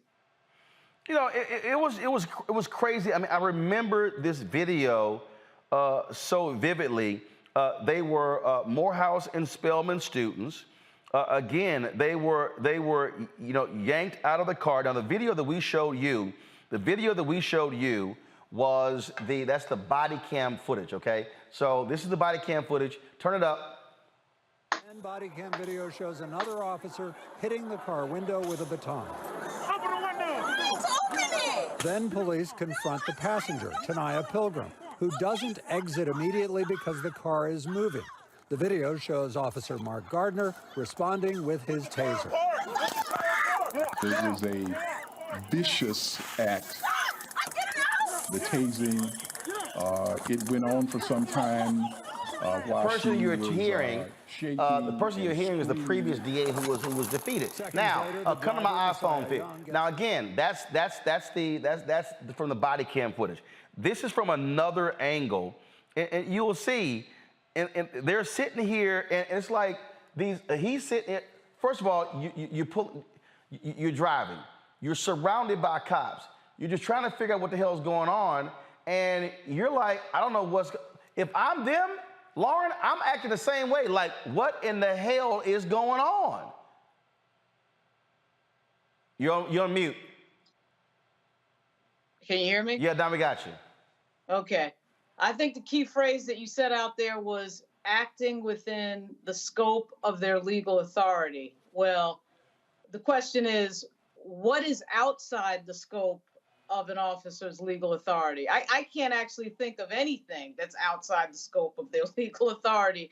I mean, they in fact have a license to kill. They can use deadly force if they choose to use deadly force. You know, the scope of their legal authority, I have a feeling, is going to be pretty wide in that jurisdiction. So, as Robert Patillo once again very smartly said, I mean, you have to change the law. And, you know, it amazes me that we sit here, we watch these videos every night, like the one you had last night with a young lady, with a cop who got fired, I believe in Tennessee. You know, imagine what was going on previous to video. I mean, if they're doing this now and you know, they've got, of course, their body cameras are working. Nobody seems to care. You know, these cops are sort of comical to watch the fact that they don't seem to think that there's a problem with their own cameras running and that they're filming this. I mean, at least the dummy in Tennessee turned his camera off for some of it, right? But the key part was actually on camera. But it's amazing to me that they put this stuff on film and think nobody's going to have any reaction to it. So imagine what was going on without the cameras for the most of American history, of course. It's crazy. And again, part of the problem that we have here, Mustafa, is cops get to do whatever they want with impunity. James Baldwin said to be black and conscious in America is to be in a rage all the time. There's a reason why we have this rage. It's because the laws are not protecting us. The enforcement individuals are not protecting us. The judicial system is not protecting us. And until we change that dynamic, you know, we are going to continue to not only see these types of situations play out, but we're also going to see that, you know, folks are going to continue to not have any trust in the system, in law enforcement, or even in the fact that change can and should happen. So, you know, we got to do better. Yeah, and you absolutely, change the law. Folks, in Illinois, the Supreme Court appoints the first black woman justice in the state's highest court history. Judge Lisa Holder White, who currently sits on the 4th District Illinois Appellate Court, will replace retiring Justice Rita B. Jarman. Judge Holder White has served in the judiciary for more than 20 years, where she began her career as an assistant state's attorney for Macon County before moving into private practice. Judge Holder White will fill the seat on July 8th, 2022, and hold the position until December 2nd, 2024. Walmart thought it was wise to celebrate Juneteenth by selling specialty ice cream. The Great Value brand has removed the Juneteenth ice cream designed to celebrate African-American culture, emancipation, and enduring hope. The retail giant received tons of backlash from the ice cream on social media. It has since responded. Juneteenth holiday marks a celebration of freedom and independence. However, we received feedback that a few items caused concern for some of our customers, and we sincerely apologize. We're reviewing our assortment and will remove items as appropriate. Now, of course, Juneteenth was a day in 1865 when Union soldiers told the slaves in Galveston, Texas, that they were free. 2.5 years after the Emancipation Proclamation, Juneteenth was a state holiday in Texas, and last year it became a federal holiday. I mean, Mustafa, you would swear these folk ain't got nobody black working there. Like, nobody. And you think Juneteenth ice cream was gonna fly? Walmart, what the hell was that? Well, you also got to look at Walmart senior management and their board as well. That would help you to have a better understanding of some of these just ridiculous missteps that they're doing. You know, my message to Walmart is if you want to truly support Juneteenth, then pay your black workers a better wage. Make sure that they have the benefits that they deserve. You know, many of them were out there on the front lines during COVID because, you know, they had 24-hour stores and people continually coming in. So if you truly want to honor your Juneteenth, support our organizations and support your black workers with better wages and better benefits. The thing that's hilarious to me, I mean, Lauren, you're going to love this one. So me and my team with Urban Edge Network, we did a call with Publicis, this unit of Publicis that handles the multicultural account for Walmart. and we were told that the deadline had already passed for advertising and marketing around Juneteenth. Now, even though we've been trying to do business with them for 2 years, somehow we didn't get the phone call about it. We probably could have advised y'all, don't do some Juneteenth ice cream. Absolutely. I mean, that right there, that's like the ice cream equivalent of Pat Boone singing Tutti Frutti. I mean, I don't know what they were thinking or what that was about. I don't know. They didn't even bother to like jazz up the font or anything. I mean, I don't know. Who knows what the hell this was about other than just complete ignorance and having no diversity on your team. It's just odd. You know, they thought they could throw that out there and make money off of it. I have no idea. And of course, now it's big, fat, and embarrassing. It's a big PR disaster. But I just find that story to be crazy. Well, but it goes to show you how these companies simply look to try to make money off of these holidays, and that without understanding that that ain't what Juneteenth is about. So this ain't like the holiday like we do the other holidays, Robert, where they got mattress sales and everything else. No, that one not gonna fly. Yeah, and also for the Walmart diversity team, I have some notes. One, a red velvet cake and cheesecake flavored ice cream. That doesn't taste like freedom. I mean, that's not what we fought and died for red velvet cake and cheesecake flavored ice cream. So I'm recommending something along maybe a peach cobbler flavor for next year's Juneteenth line, or maybe work with some black designers and some black cooks and some black companies. So if you're going to be profiting off of Juneteenth, you actually put that money back into black communities. Also, maybe don't release it under your great value line, as if it's the cheapest, most cookie cutter ice cream you can think of. And also, how would you put some black art on the cover instead of the generic high five? Because if you look at the wider picture, they have the Juneteenth ice cream right next to the Pride Month ice cream, which is also June, and that's the exact same picture, the exact same font, just with a different color rainbow on it and a different flavor. So if you want to do it, actually work with the black community, hire some black people to help you design it, put together an entire campaign around it, use this as an opportunity to donate to some black causes. There are ways that you can do this, but having great value Juneteenth cheesecake and red velvet ice cream probably was not the right way to do it. Yeah, that's not really smart or wise. All right, y'all. I'm just, and again, I mean, and so, you know, we had a conversation, and, you know, I'm going to be, I was supposed to send last week, but Doug McMillon is the CEO of Walmart. I actually did the MLK Day speech at Walmart in Bentonville, Arkansas. There may have been, I think it was 2018 or 2019. And one of the things that I said and I was speaking to the employees all across the world, what I said to them was, Walmart, because of its size, because of its scale, Mustafa, they have the ability to literally impact the rest of business. I mean, look, there are multiple daily flights from New York City to Bentonville, Arkansas. Let's be real clear. The only reason that there are daily nonstop flights to Bentonville, Arkansas and New York City is because of Walmart. We understand that. We know that. And so this is one of those examples where you got to have folk who are making decisions who go, that's not probably going to fly. And so I would say to Doug McMillon and the Walmart team, examine your entire infrastructure, your decision-making when it comes to things along those lines. And I was reaching out to him anyway, because, again, you know, we've been making it clear to a lot of these companies the importance of black-owned media and advertising, and my team was not satisfied with the calls that we've had with the company handling their advertising. And we've been telling these companies, you know what? Why don't you take this stuff out of the hands of your advertising agencies and put it in the hands of the companies and deal direct with us black-owned media, because that ain't cutting it. Walmart makes a huge amount of money on black and brown folks.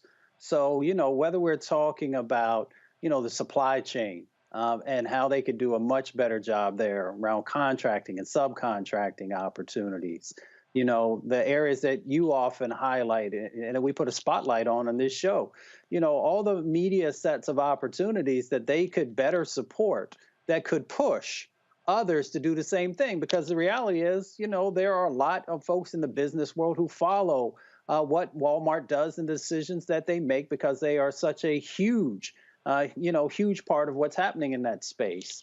But once again, if you're not willing to take a hard look at yourself, if you're not willing to also bring in the voices and those who have the tools that are in place to actually make sure that you have a stronger and more authentic process, if you're not going to support Black media, then you're going to continue to have huge gaps, and you're going to continue to make these mistakes that hurt your brand. Indeed, indeed. And so, this is just one of the things that we just keep making clear over and over and over again when it comes to these companies, when it comes to, again, the spending of resources. And I got to tell you, it's amazing to me when we're talking about this stuff, and we're trying to walk people through how some folk really don't get it. They really don't understand the nuances of business. So let me I give you a perfect example. And so when we talk about these companies in terms of what they're doing and how they're operating with different things, is that you have these companies at a large scale. And so let's say they do business with an African American. Well, all of a sudden, if they want to put that product on the shelves and ramp up, a lot of our businesses don't have the ability to actually compete because these companies are paying 120 days, 180 days. So what's happening is they literally, Robert, we Black-owned companies can't afford to literally float businesses for 4 to 6 months and not get paid. Well, then what happens is that sometimes these large companies like a Walmart, they may decide to then, oh, the product didn't sell like we thought it. So then all of a sudden they do less orders. So then what happens is you've ramped up. Now you got to also scale back. So when we're talking about this notion of where's our money, when we're talking about resources, when we're talking about how to build and how to build capacity with Black-owned businesses, it also means these companies sitting down with people to understand the processes in terms of how they make decisions and how they impact us in a totally different and unique way. This is one of those examples where internally something seriously got screwed up, where some unit thought it was a great idea to slap some Juneteenth ice cream on the shelf.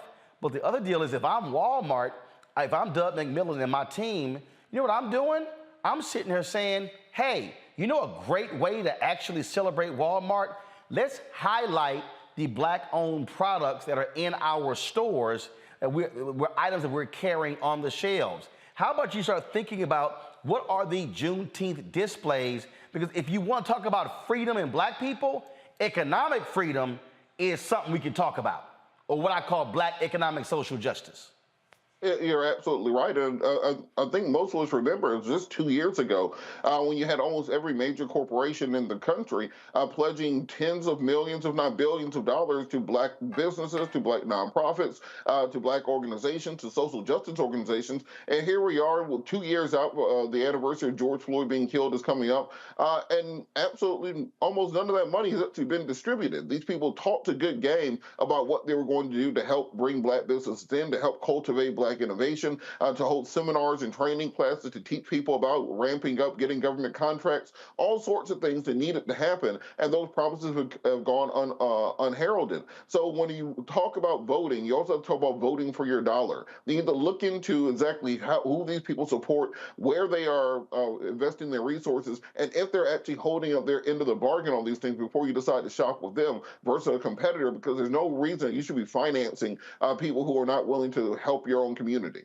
And again, this is one of those things I keep saying over and over and over again. So hopefully the folks in Bentonville have figured out this really wasn't a wise idea. All right, y'all. We're going to, and speaking of that, Robert, tomorrow President Biden is going to be signing an executive order dealing with criminal justice reform. The George Floyd family is going to be there. Tomorrow is the second anniversary of the death of George Floyd. We have not gotten any details so far, Lauren, on what this executive order looks like. But I'll be perfectly honest. I mean, look, I get it why you're waiting for the anniversary, but me personally, the White House should have been a hell of a lot more aggressive in December when Senator Tim Scott scuttled this whole thing.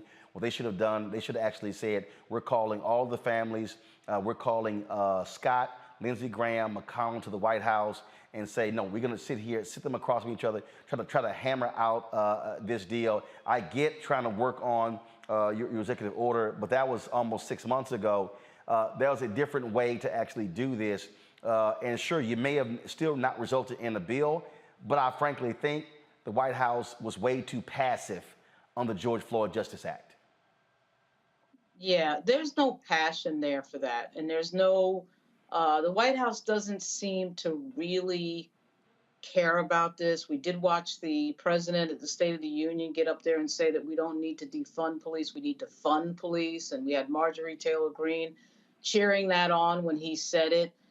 It feels to me like James Carville is in there, is in the president's ear, the sort of idea that you're going to attract that mysterious unicorn, white, middle-of-the-road voter going into the midterms. That doesn't make any sense. Allowing Anita Dunn to apparently talk everybody out of working on voting rights when he first came into office doesn't make any sense. And none of this makes any sense, of course, too, right after Buffalo. And then you're going into the midterms. And then the president's approval is in the tank. So one would think that he would be focused on the #1 voting base in the Democratic Party. Of course not, right? It makes no sense. It makes no political sense. They're always trying to, the Democratic Party is always trying to please everybody, always trying to get everybody, instead of picking a part of their base that they definitely need to show up to win in a lot of these locations, these crucial states and congressional districts. Instead of doing that, they're going to try to please everybody. So I don't get what the overall strategy is. I have no idea what this thing is. As you just said, I heard about it and he's signing it tomorrow. I'll probably maybe even go to the White House and see what it is. But I can't find any substance with regard to what exactly it is that he's signing. So that's problematic. And particularly on the heels of Buffalo, it's problematic. There was a White House call, off the record call around, a background call around 6 p.m. today, Mustafa. But I would think that if you're going to be doing this, you would actually have reached out to many of us in Black-owned media and others, and sort of seeded the ground over the past week leading up to it, as opposed to, frankly, just having a call the day before.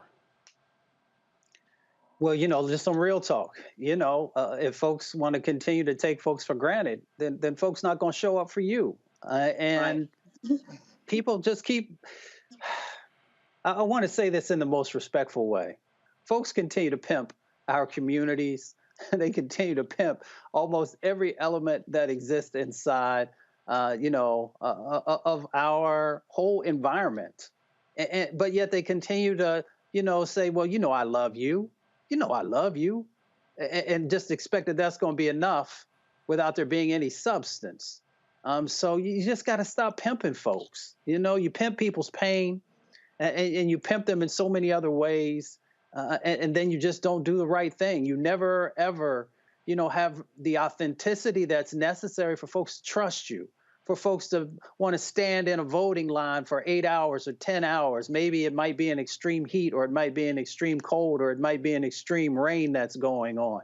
You got to show folks love. And when you don't show folks love, then there are going to be repercussions for that. And as I said earlier, Black women are the heart of the Democratic Party.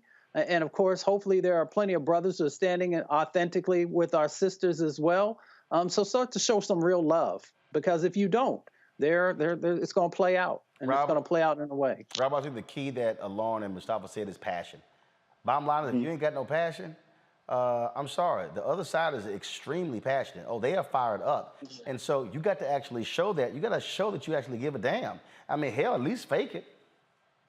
Well, there's a couple things that Republicans are really, really good at. I think you have to pay attention to it if you want to succeed. One, they play to their base. I don't care what the base of the Republican Party believes. If it's in the QAnon conspiracy chat room, that becomes the official policy of the Republican Party. They listen to exactly what you say, and they're going to do it. Like, point blank, period. I don't care what it is. If they say that there's a pizza restaurant where they're trafficking children as part of the Epstein plot, you'll hear Ted Cruz say that during the Senate hearing.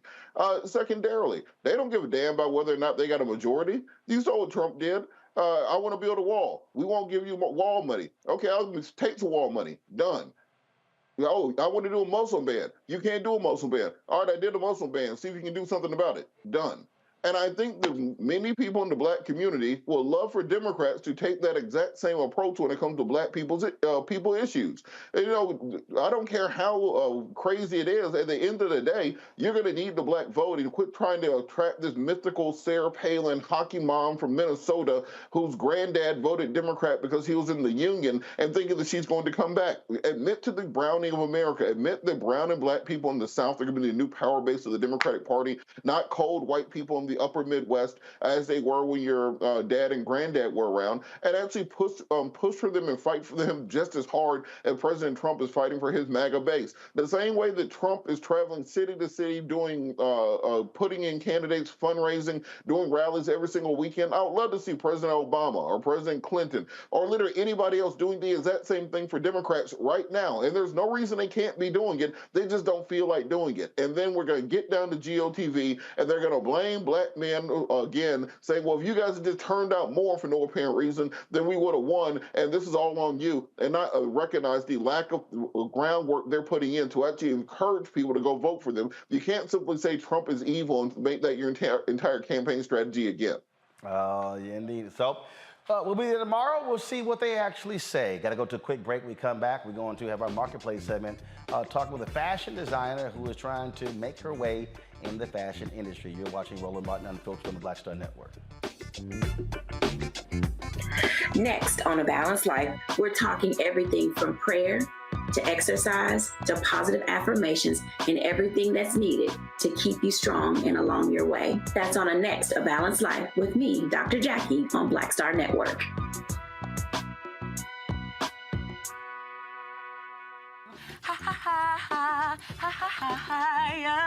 Hey, I'm Antonique Smith. What up, Lana Well, and you are watching Roland Martin Unfiltered.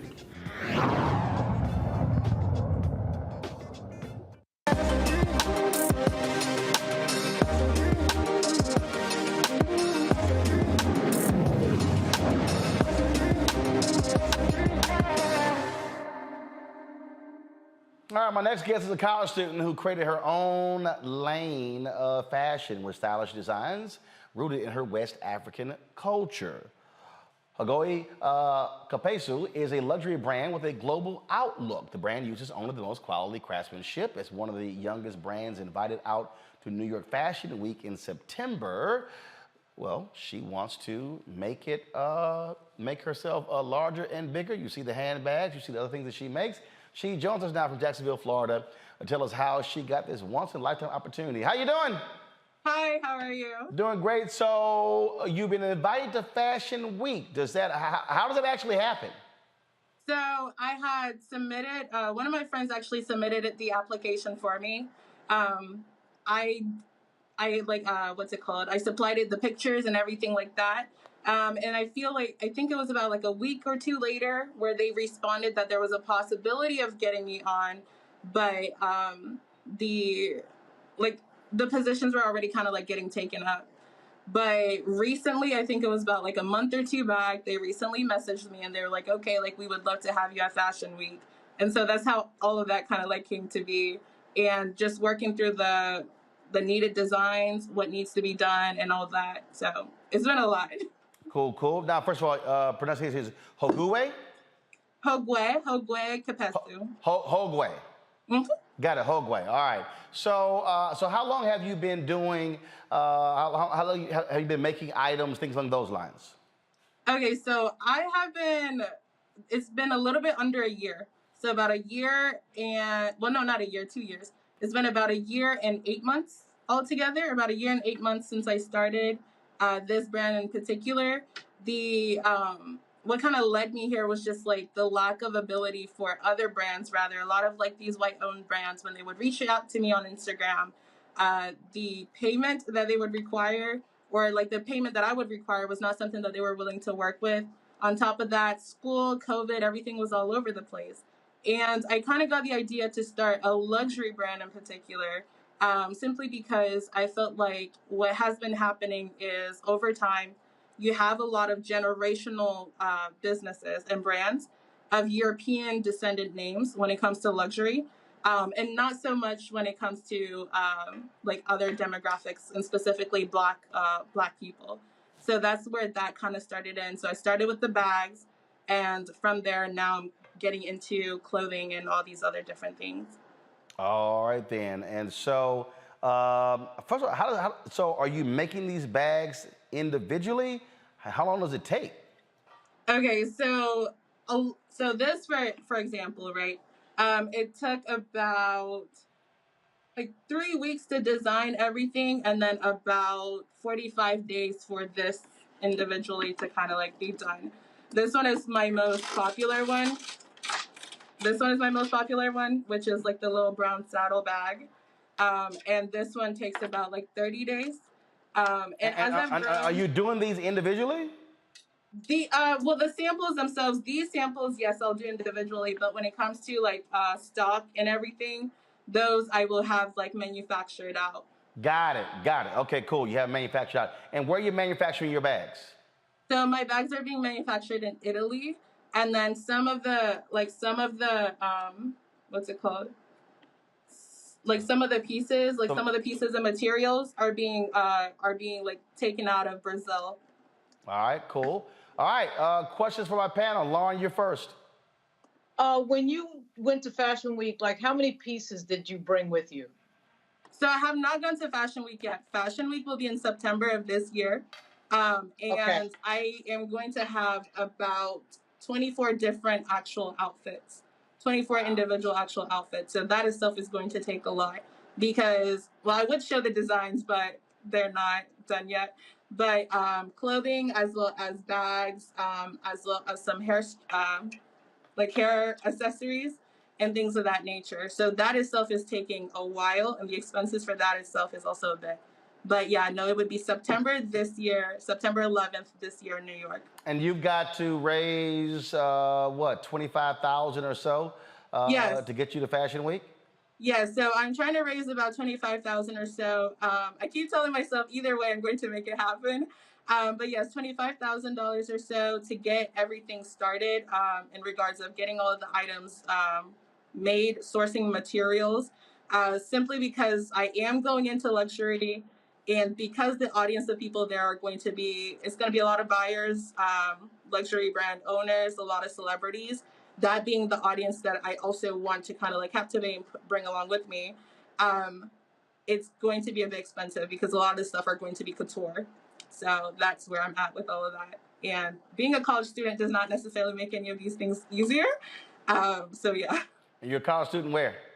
I am at FSCJ, is our local college here, we're like in Jacksonville. I was originally starting nursing, and that's when I actually started the brand, the idea of the brand, because I wanted to make money to help me pay for school, because there was a lot of issues with all of that. Yeah, it's a lot. But since then, I've kind of like transferred over to psychology. Psychology is something I always kind of wanted to do. I originally picked nursing simply because I thought it'd be a quick way for me to finish college, get some money, and go about. But psychology itself has always kind of been something that I've been interested in because I do care about the mental health and the issues that are also like rampant within the community itself. And I feel like there needs to be more people who are willing to understand a lot of the sources of a lot of these like mental, mental disparities rather. So what I'm studying in school versus this is still for two different branches, but they're also both things that I'm very passionate about. All right, and again, this is the GoFundMe. Put it up again, folks, that you have placed up there. And you put this up not long ago, just a few days ago. And so, folks, it's HOGOEKPESSOU Fashion Week Funds. That's for those of you, of course, who are listening to our podcast as well. Mustafa, your question. Sister Kapasu, I mean, just amazing, amazing brand that you have there. My mother's birthday is coming up, so I hope that I can afford some of the pieces that you're making. My question is the color palette. I'm attracted to colors. What inspired you? I know it's culturally inspired, but can you talk a little bit about the color palette? Okay, so the color palette itself, I am of the Awe as well as some Fulani tribe within me, right? So a lot of the colors that I chose are of like different tribes, different tribal like garments and things of that nature. When it comes to the V itself on this bag in particular, the metaphor behind it being like being attracted to sweetness, life always attracting you to sweetness or sweet things around. A lot of the designs, I love working with what's it called? I guess like asymmetrical designs when it comes to my clothing. That is just one thing that I do admire. For example, these shorts, for example, the print itself is like it's an African inspired print, but rather than just like wearing it this way, it can also be used and worn inside out, where it is all just like white. So having something that is able to be used for multiple things, I think is a lot of what I want to bring into luxury, rather than this idea that like the abundance of wealth is going to get this one-time thing that you can only use once. I like my products to be able to have more use than just that in particular. But yes, when it comes back to the palette or the color inspirations, a lot of it I take from tribal inspirations and things of that nature. Robert. All right, I am not a luxury designer expert. I wish my sister was here for that part of it. But I want to kind of have you articulate what your vision is. 5 years out, 10 years out, where do you see this growing? What are your goals for this endeavor?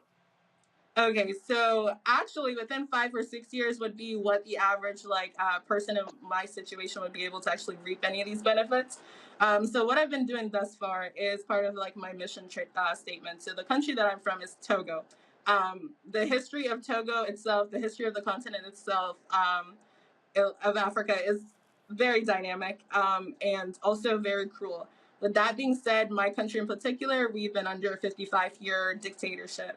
And so some of the funding that I do use, I do donate to my cousin who lives back home.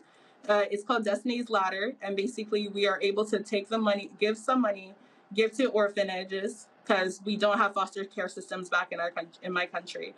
But give to orphanages and allow them to be able to actually have school and all of those things.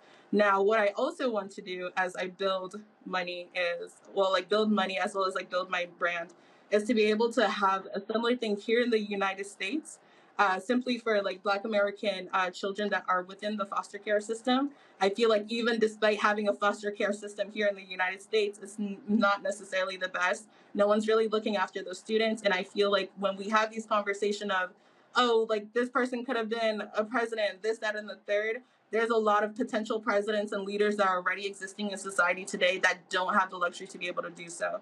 So when it comes to like 5-6 years for me, I want the brand itself to exist. I want the brand itself to prosper.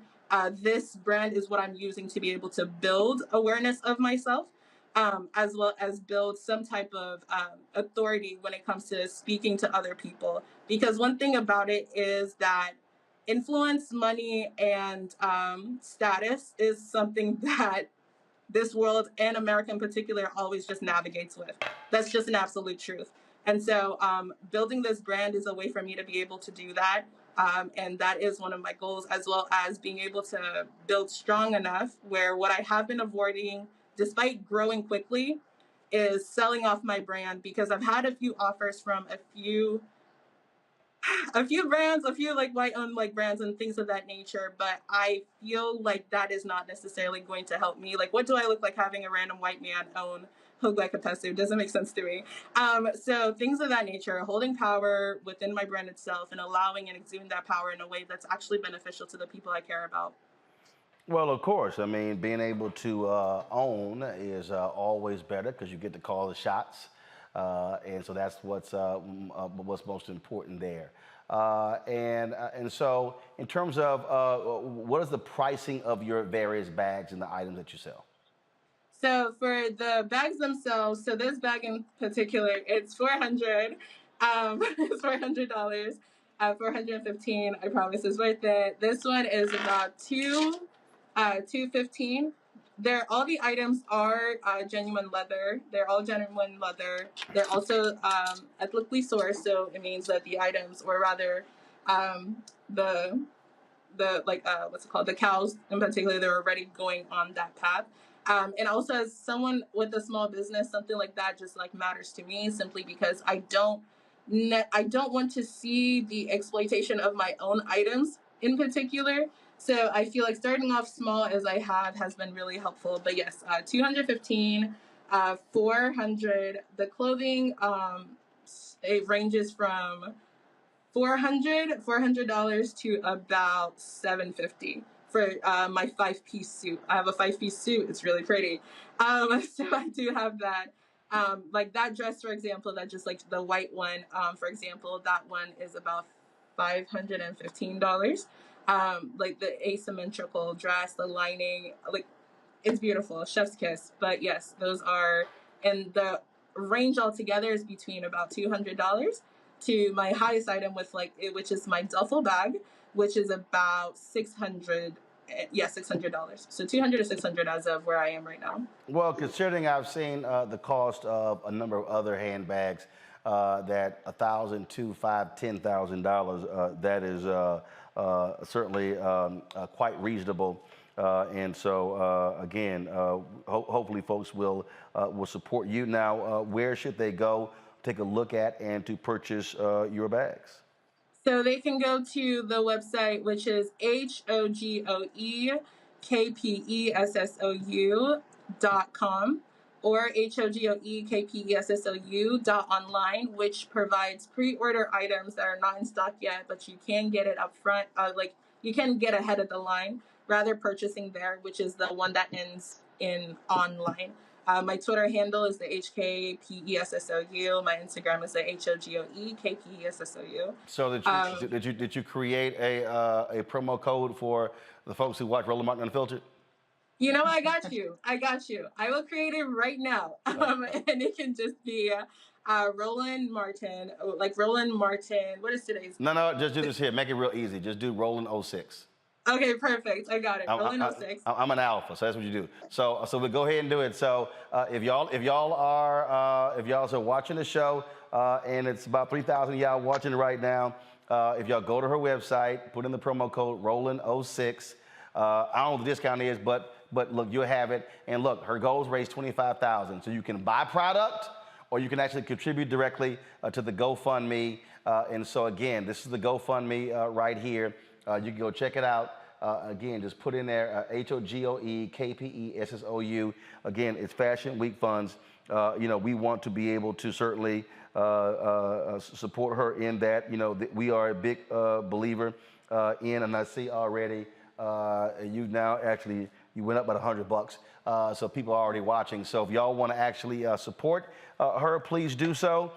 This whole segment is about supporting black entrepreneurs. And so it's great to have you on. She reached out to me, y'all, on Instagram about buying some space. And I said, no, we'll go ahead and put you on the show in the marketplace segment. So hopefully, and so do this here. Again, the promo code is Roland06. So you send me a note tomorrow. Let me know how folks did with supporting you. So we certainly appreciate it. Wade, thanks a bunch, and good luck. Thank you so much. Thank you for having me. All right. Thank you so very much. Folks, that is it for today's show. Don't forget, we opened the show talking about... Thank you. Talking about Kill the music, please. We opened the show talking about the tragic shooting in Uvalde, Texas. 14 students were gunned down in school today. You had one teacher who was shot and killed. According to Texas Governor Greg Abbott, the shooter who he also named, that particular shooter. He was killed on the scene by law enforcement. If we still have the live shot up of Uvalde, please go to it. And so we were, and now it has been updated. 18 dead, 18 dead in Uvalde, Texas. This is 18 kids, 3 adults. So this shooting actually now surpasses the Sandy Hook shooting. Remember, it was 20 kids in Sandy Hook, and so now 18 kids, 3 adults dead in Uvalde, Texas. It is just unbelievable that we are having this conversation again in this country. And his was also very interesting. This is a tweet from the New York Times, and that is Governor Greg Abbott of Texas and Donald Trump plus Ted Cruz are all scheduled to speak Friday at the NRA convention in Houston. Let's see what they are going to have to say about this. Momentarily, President Joe Biden is going to be speaking to the nation. We are waiting for that to actually happen. He will be addressing the horrific shooting that took place in Uvalde. This Lauren, is one of those days that, again, the president just had to deal with this in Buffalo, Texas, Buffalo, New York, when he went to Buffalo to speak to the nation, where 10 black folks were gunned down in a grocery store by a white domestic terrorist. Now, not even 2 weeks later, he's now having to speak to the nation again about a mass shooting. Yeah, and I'm really eager to see what he's going to say, because I really don't know what he's going to say that can top what President Obama said after the Sandy Hook massacre. There's been all sorts of efforts in the past to try to pass some of the most basic, and I would say common sense, gun controls, particularly around, AR-15s and things that are weapons of war. One would think that would be fairly logical and fairly easy to do, and it has not been at all, because the NRA, once again, has a death grip on these elected officials, particularly on the right and some on the left. And I suspect that there's going to be no appetite, particularly for the frontliners in the Democratic Party, who are already showing all these signs of not wanting to deal with anything that they have to explain on the campaign trail. Explain, Lauren, explain to people who don't speak Washington, D.C. language, who the frontliners are. So the frontliners are the group of Democrats that are in very close districts and typically hard to win districts. Districts that we would refer to in politics as purple. So not leaning all red, not leaning all blue, although typically... swing districts. Yeah. But typically these districts do lean a little bit one way. And of course, one would think that they would be blue if you have a Democrat in office. But what's been happening in Congress is that the frontliners are keeping the Democratic leadership from bringing anything progressive up that has to be explained. They don't really want to have to explain anything, quite frankly. This is one of the problems with the Democratic Party currently. They don't want to stand up for anything or explain anything or have any sort of backbone about what they say on the campaign trail. And that's been problematic. And when it comes to guns, this is one of the 3 issues that I think the Republican Party gets their voters on. The traditional expression has been guns, God, and gays. But it's true. They do get voters on guns. The gun issue is huge. And what the Republicans typically tend to do is to say that, the Democrats are coming to take your guns. But somebody's got to have this conversation. We can't have our kids getting slaughtered at their schools. 20 people at a clip shouldn't have happened at Sandy Hook, and it shouldn't be happening now. We're sitting here years later, after Sandy Hook, having the exact same conversation. So I'm particularly eager to see what the president is going to say tonight. Mustafa. We just continue to chip away at our humanity by our lack of inaction. My grandmother says that when you know better, do better. All the folks who are currently on Capitol Hill, whether in the Senate or the House or who are in these state houses, they know that they have to do better. That they know, the lives that are being lost, the children that continue to be sacrificed, and it could actually change. We could put laws in place that begins to minimize these impacts and hopefully one day to eliminate them. Maybe we will evolve into being full human beings, but that will never happen if we continue to not even be willing to do the basic steps. So we have a choice to make. We can either continue to sacrifice our children, and that's exactly what we're doing, along with other citizens, of course, or we can step up and we can begin to do the right things. It won't take much longer for us to figure out if we're going to completely go over the cliff or if we're going to begin to take the steps, backwards in this instance and then move in the right direction to actually truly protect folks.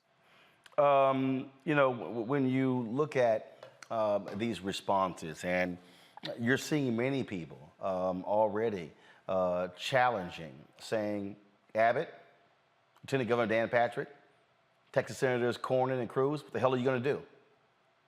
As I said earlier, folks, you had the church shooting in Texas 5 years ago, 26 killed.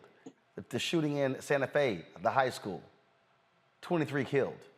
Now you had the shooting in El Paso, 20 plus killed. Now you got, of course, now what's happening in Uvalde. And having Republicans in the legislature relax gun laws. They are going to have to explain that. And here's the other deal. Texans, Abbott is on the ballot. Beto O'Rourke is a Democratic nominee. Force this man to have to explain, oh, how are you so pro-life? But you do nothing about gun control, and you're seeing young Texans being gunned down in school. They are going to have to deal with that, and this is where people have got to mobilize and organize and force them to confront this very issue. I hope thousands are going to be outside of the NRA convention in Houston demanding these fools do something. Lauren? Yeah, you would think that this would be a moment that the gun lobby could probably really rally around, given the location, given the incidents that you rattled off just in Texas alone. We're not even getting to, Buffalo and obviously these other incidents. But something has got to happen, and it's got to be a grassroots effort. I think that other activism that we've seen in the last few years, certainly Black Lives Matter, has shown us what happens when you have a lot of street activism. It puts a lot of pressure on elected officials. And I'm not sure why it can't happen around this issue.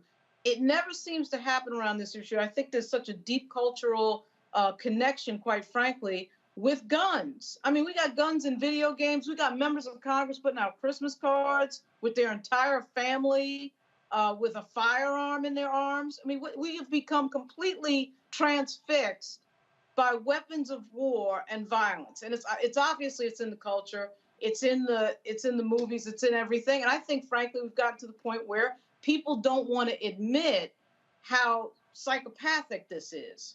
They feel like it's a weakness to say that guns, in fact, are dangerous. Our love of guns is dangerous. And we're watching people die right in front of our face and doing absolutely nothing about it, except going through this loop of, it's like the same ritual every single time. We're going to go through all the biographies of the people who just were murdered in Texas. We're going to have, I don't know, a full page, whatever, in some of the papers.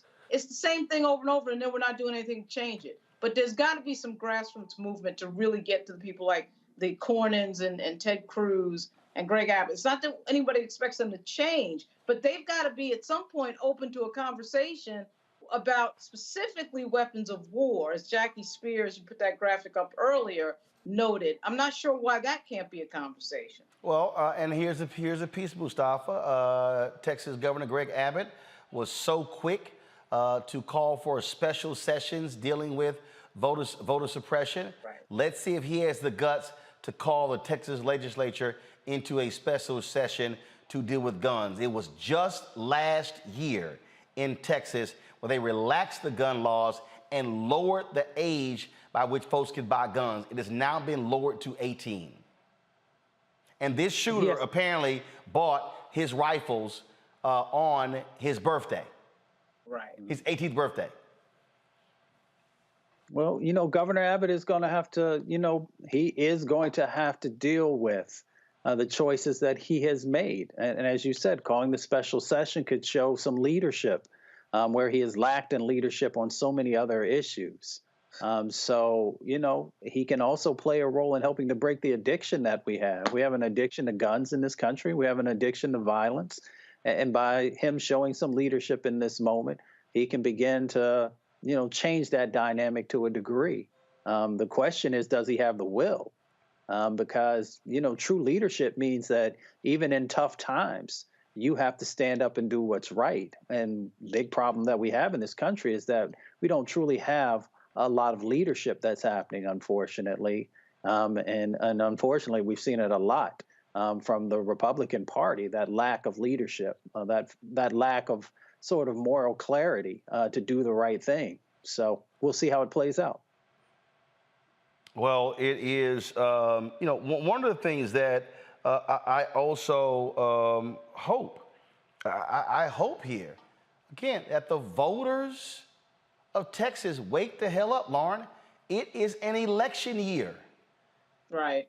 And the people will folks are going to have the courage to make this a priority and say, where do you stand, for or against?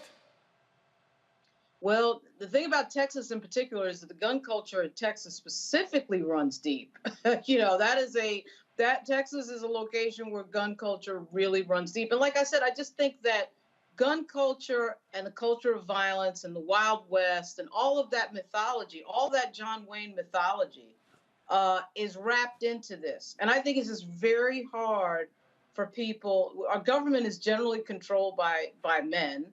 And, part of the mythology of guns and manhood is having a gun, and you shot a gun and you own a gun. We got politicians, like I said, always bragging that they're gun owners, and all of this whole thing is just wrapped into that. And we gotta break that cycle of people thinking that somehow it's a positive thing to have an AR-15 around. I mean, not just a revolver that was passed down. I mean, I happen to have a few items that were passed down by my father, who was in law enforcement. But this idea of having weapons of war now has gotten completely out of control. It used to be that you had a revolver in the house or something like that. But people are bragging about, devices that are specifically used to kill large numbers of people in one sitting. And that somehow has become normalized, completely normalized. Yeah, I mean, this was the Christmas card Lauren Boebert, that nut from Colorado, sent out. This was it. Right. I mean, her and all her kids, I don't give a damn who you are. No kid should have any of these guns. Right. Right. And I know the gun people are like, well, you can't call that an assault rifle because it has this and it has that. Yeah. Oh my God. Who cares? They want to give us a lecture on the definition of what's an assault rifle and what's not an assault rifle when 20 kids are dead in Texas or at Sandy Hook. I mean, that we're going to get a lecture, I'm sure, on Twitter by some idiot a little later on what's an assault rifle and what's not an assault rifle. Who cares? But people want to play tough. They want to look like they're in some movie or in some video game at the expense of somebody's kids, which could be anybody's kids at this point. And I just think it's just so wrapped into the culture of America, and it's hard to break away from. It's really hard for us to break out of this, but we got to figure something out, because this is getting really scary. We all saw the attack on the Capitol, and thank God there wasn't weaponry involved in that. But I mean, you could see sort of an escalating attitude in our country toward violence just in general. The Rittenhouse incident, I thought, was another big, incredible marker. He was seen as some little folk hero. You've got to be kidding me. And that's where we've gotten to. And it's become, and we are and Chris Murphy, the senator from Connecticut, is absolutely right. We are the only country that does this, and we are the only place on the planet that this type of thing keeps happening. Well, I think what we're dealing with here, Mustafa, is again, this is a violent country. This is a violent society. Right. That is what we are dealing with right now. I mean, there's no mistaking, folks. You're watching. We would be normally ended by now, but we are waiting for President Joe Biden to give his remarks regarding Uvalde, Texas. He was supposed to speak at 8:15. We're about 14 minutes over that. So that's why we've continued waiting for him to speak. But the thing here, Mustafa, again, America has to deal with its just love affair, its sick and demented love affair with guns. Well, like you said, we're founded on violence. I mean, the gun played, a critical role in the genocide of indigenous brothers and sisters in this country, of being able to move them from their traditional lands. They played a role also in the enslavement of African peoples, and then trying to, keep them located in certain locations. We've utilized, our guns in so many different ways. And it just is a part of the culture. But just because it is a part of the historical aspect of the culture does not mean that it has to continue to play that role in the future. As Lauren said, my father was a hunter. When he started teaching me about gun safety and other things when I was young in relationship to hunting, one of his things was if you needed to take more than 2 shots to be able to take down what your prey was, then you needed to spend more time on the gun range and you didn't need to be out there.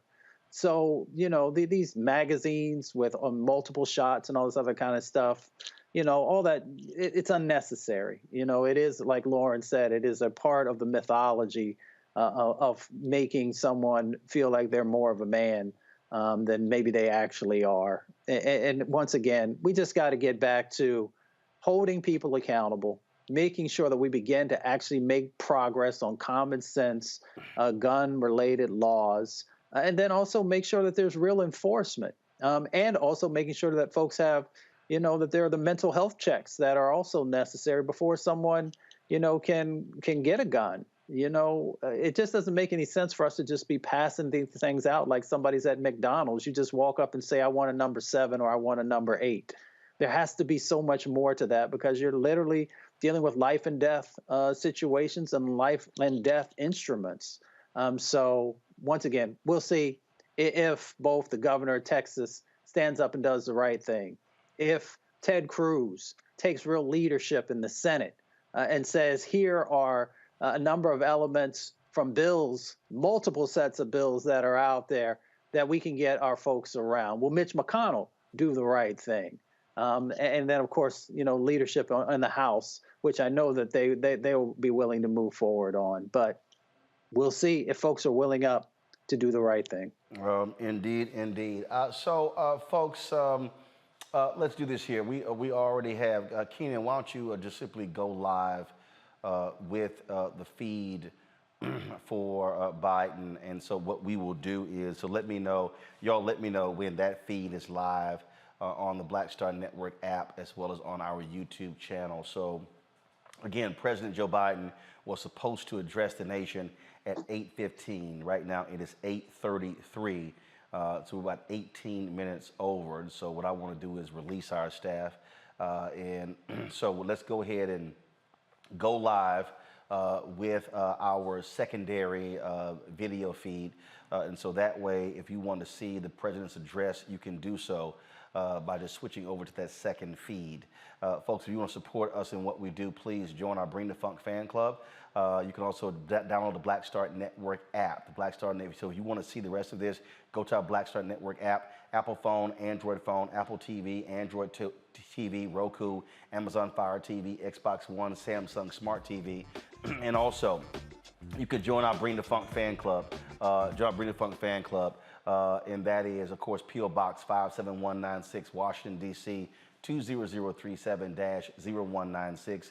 The Cash App. The Cash App is $RM Unfiltered. RM Unfiltered. Of course, the PayPal is R Martin Unfiltered. Venmo is RM Unfiltered.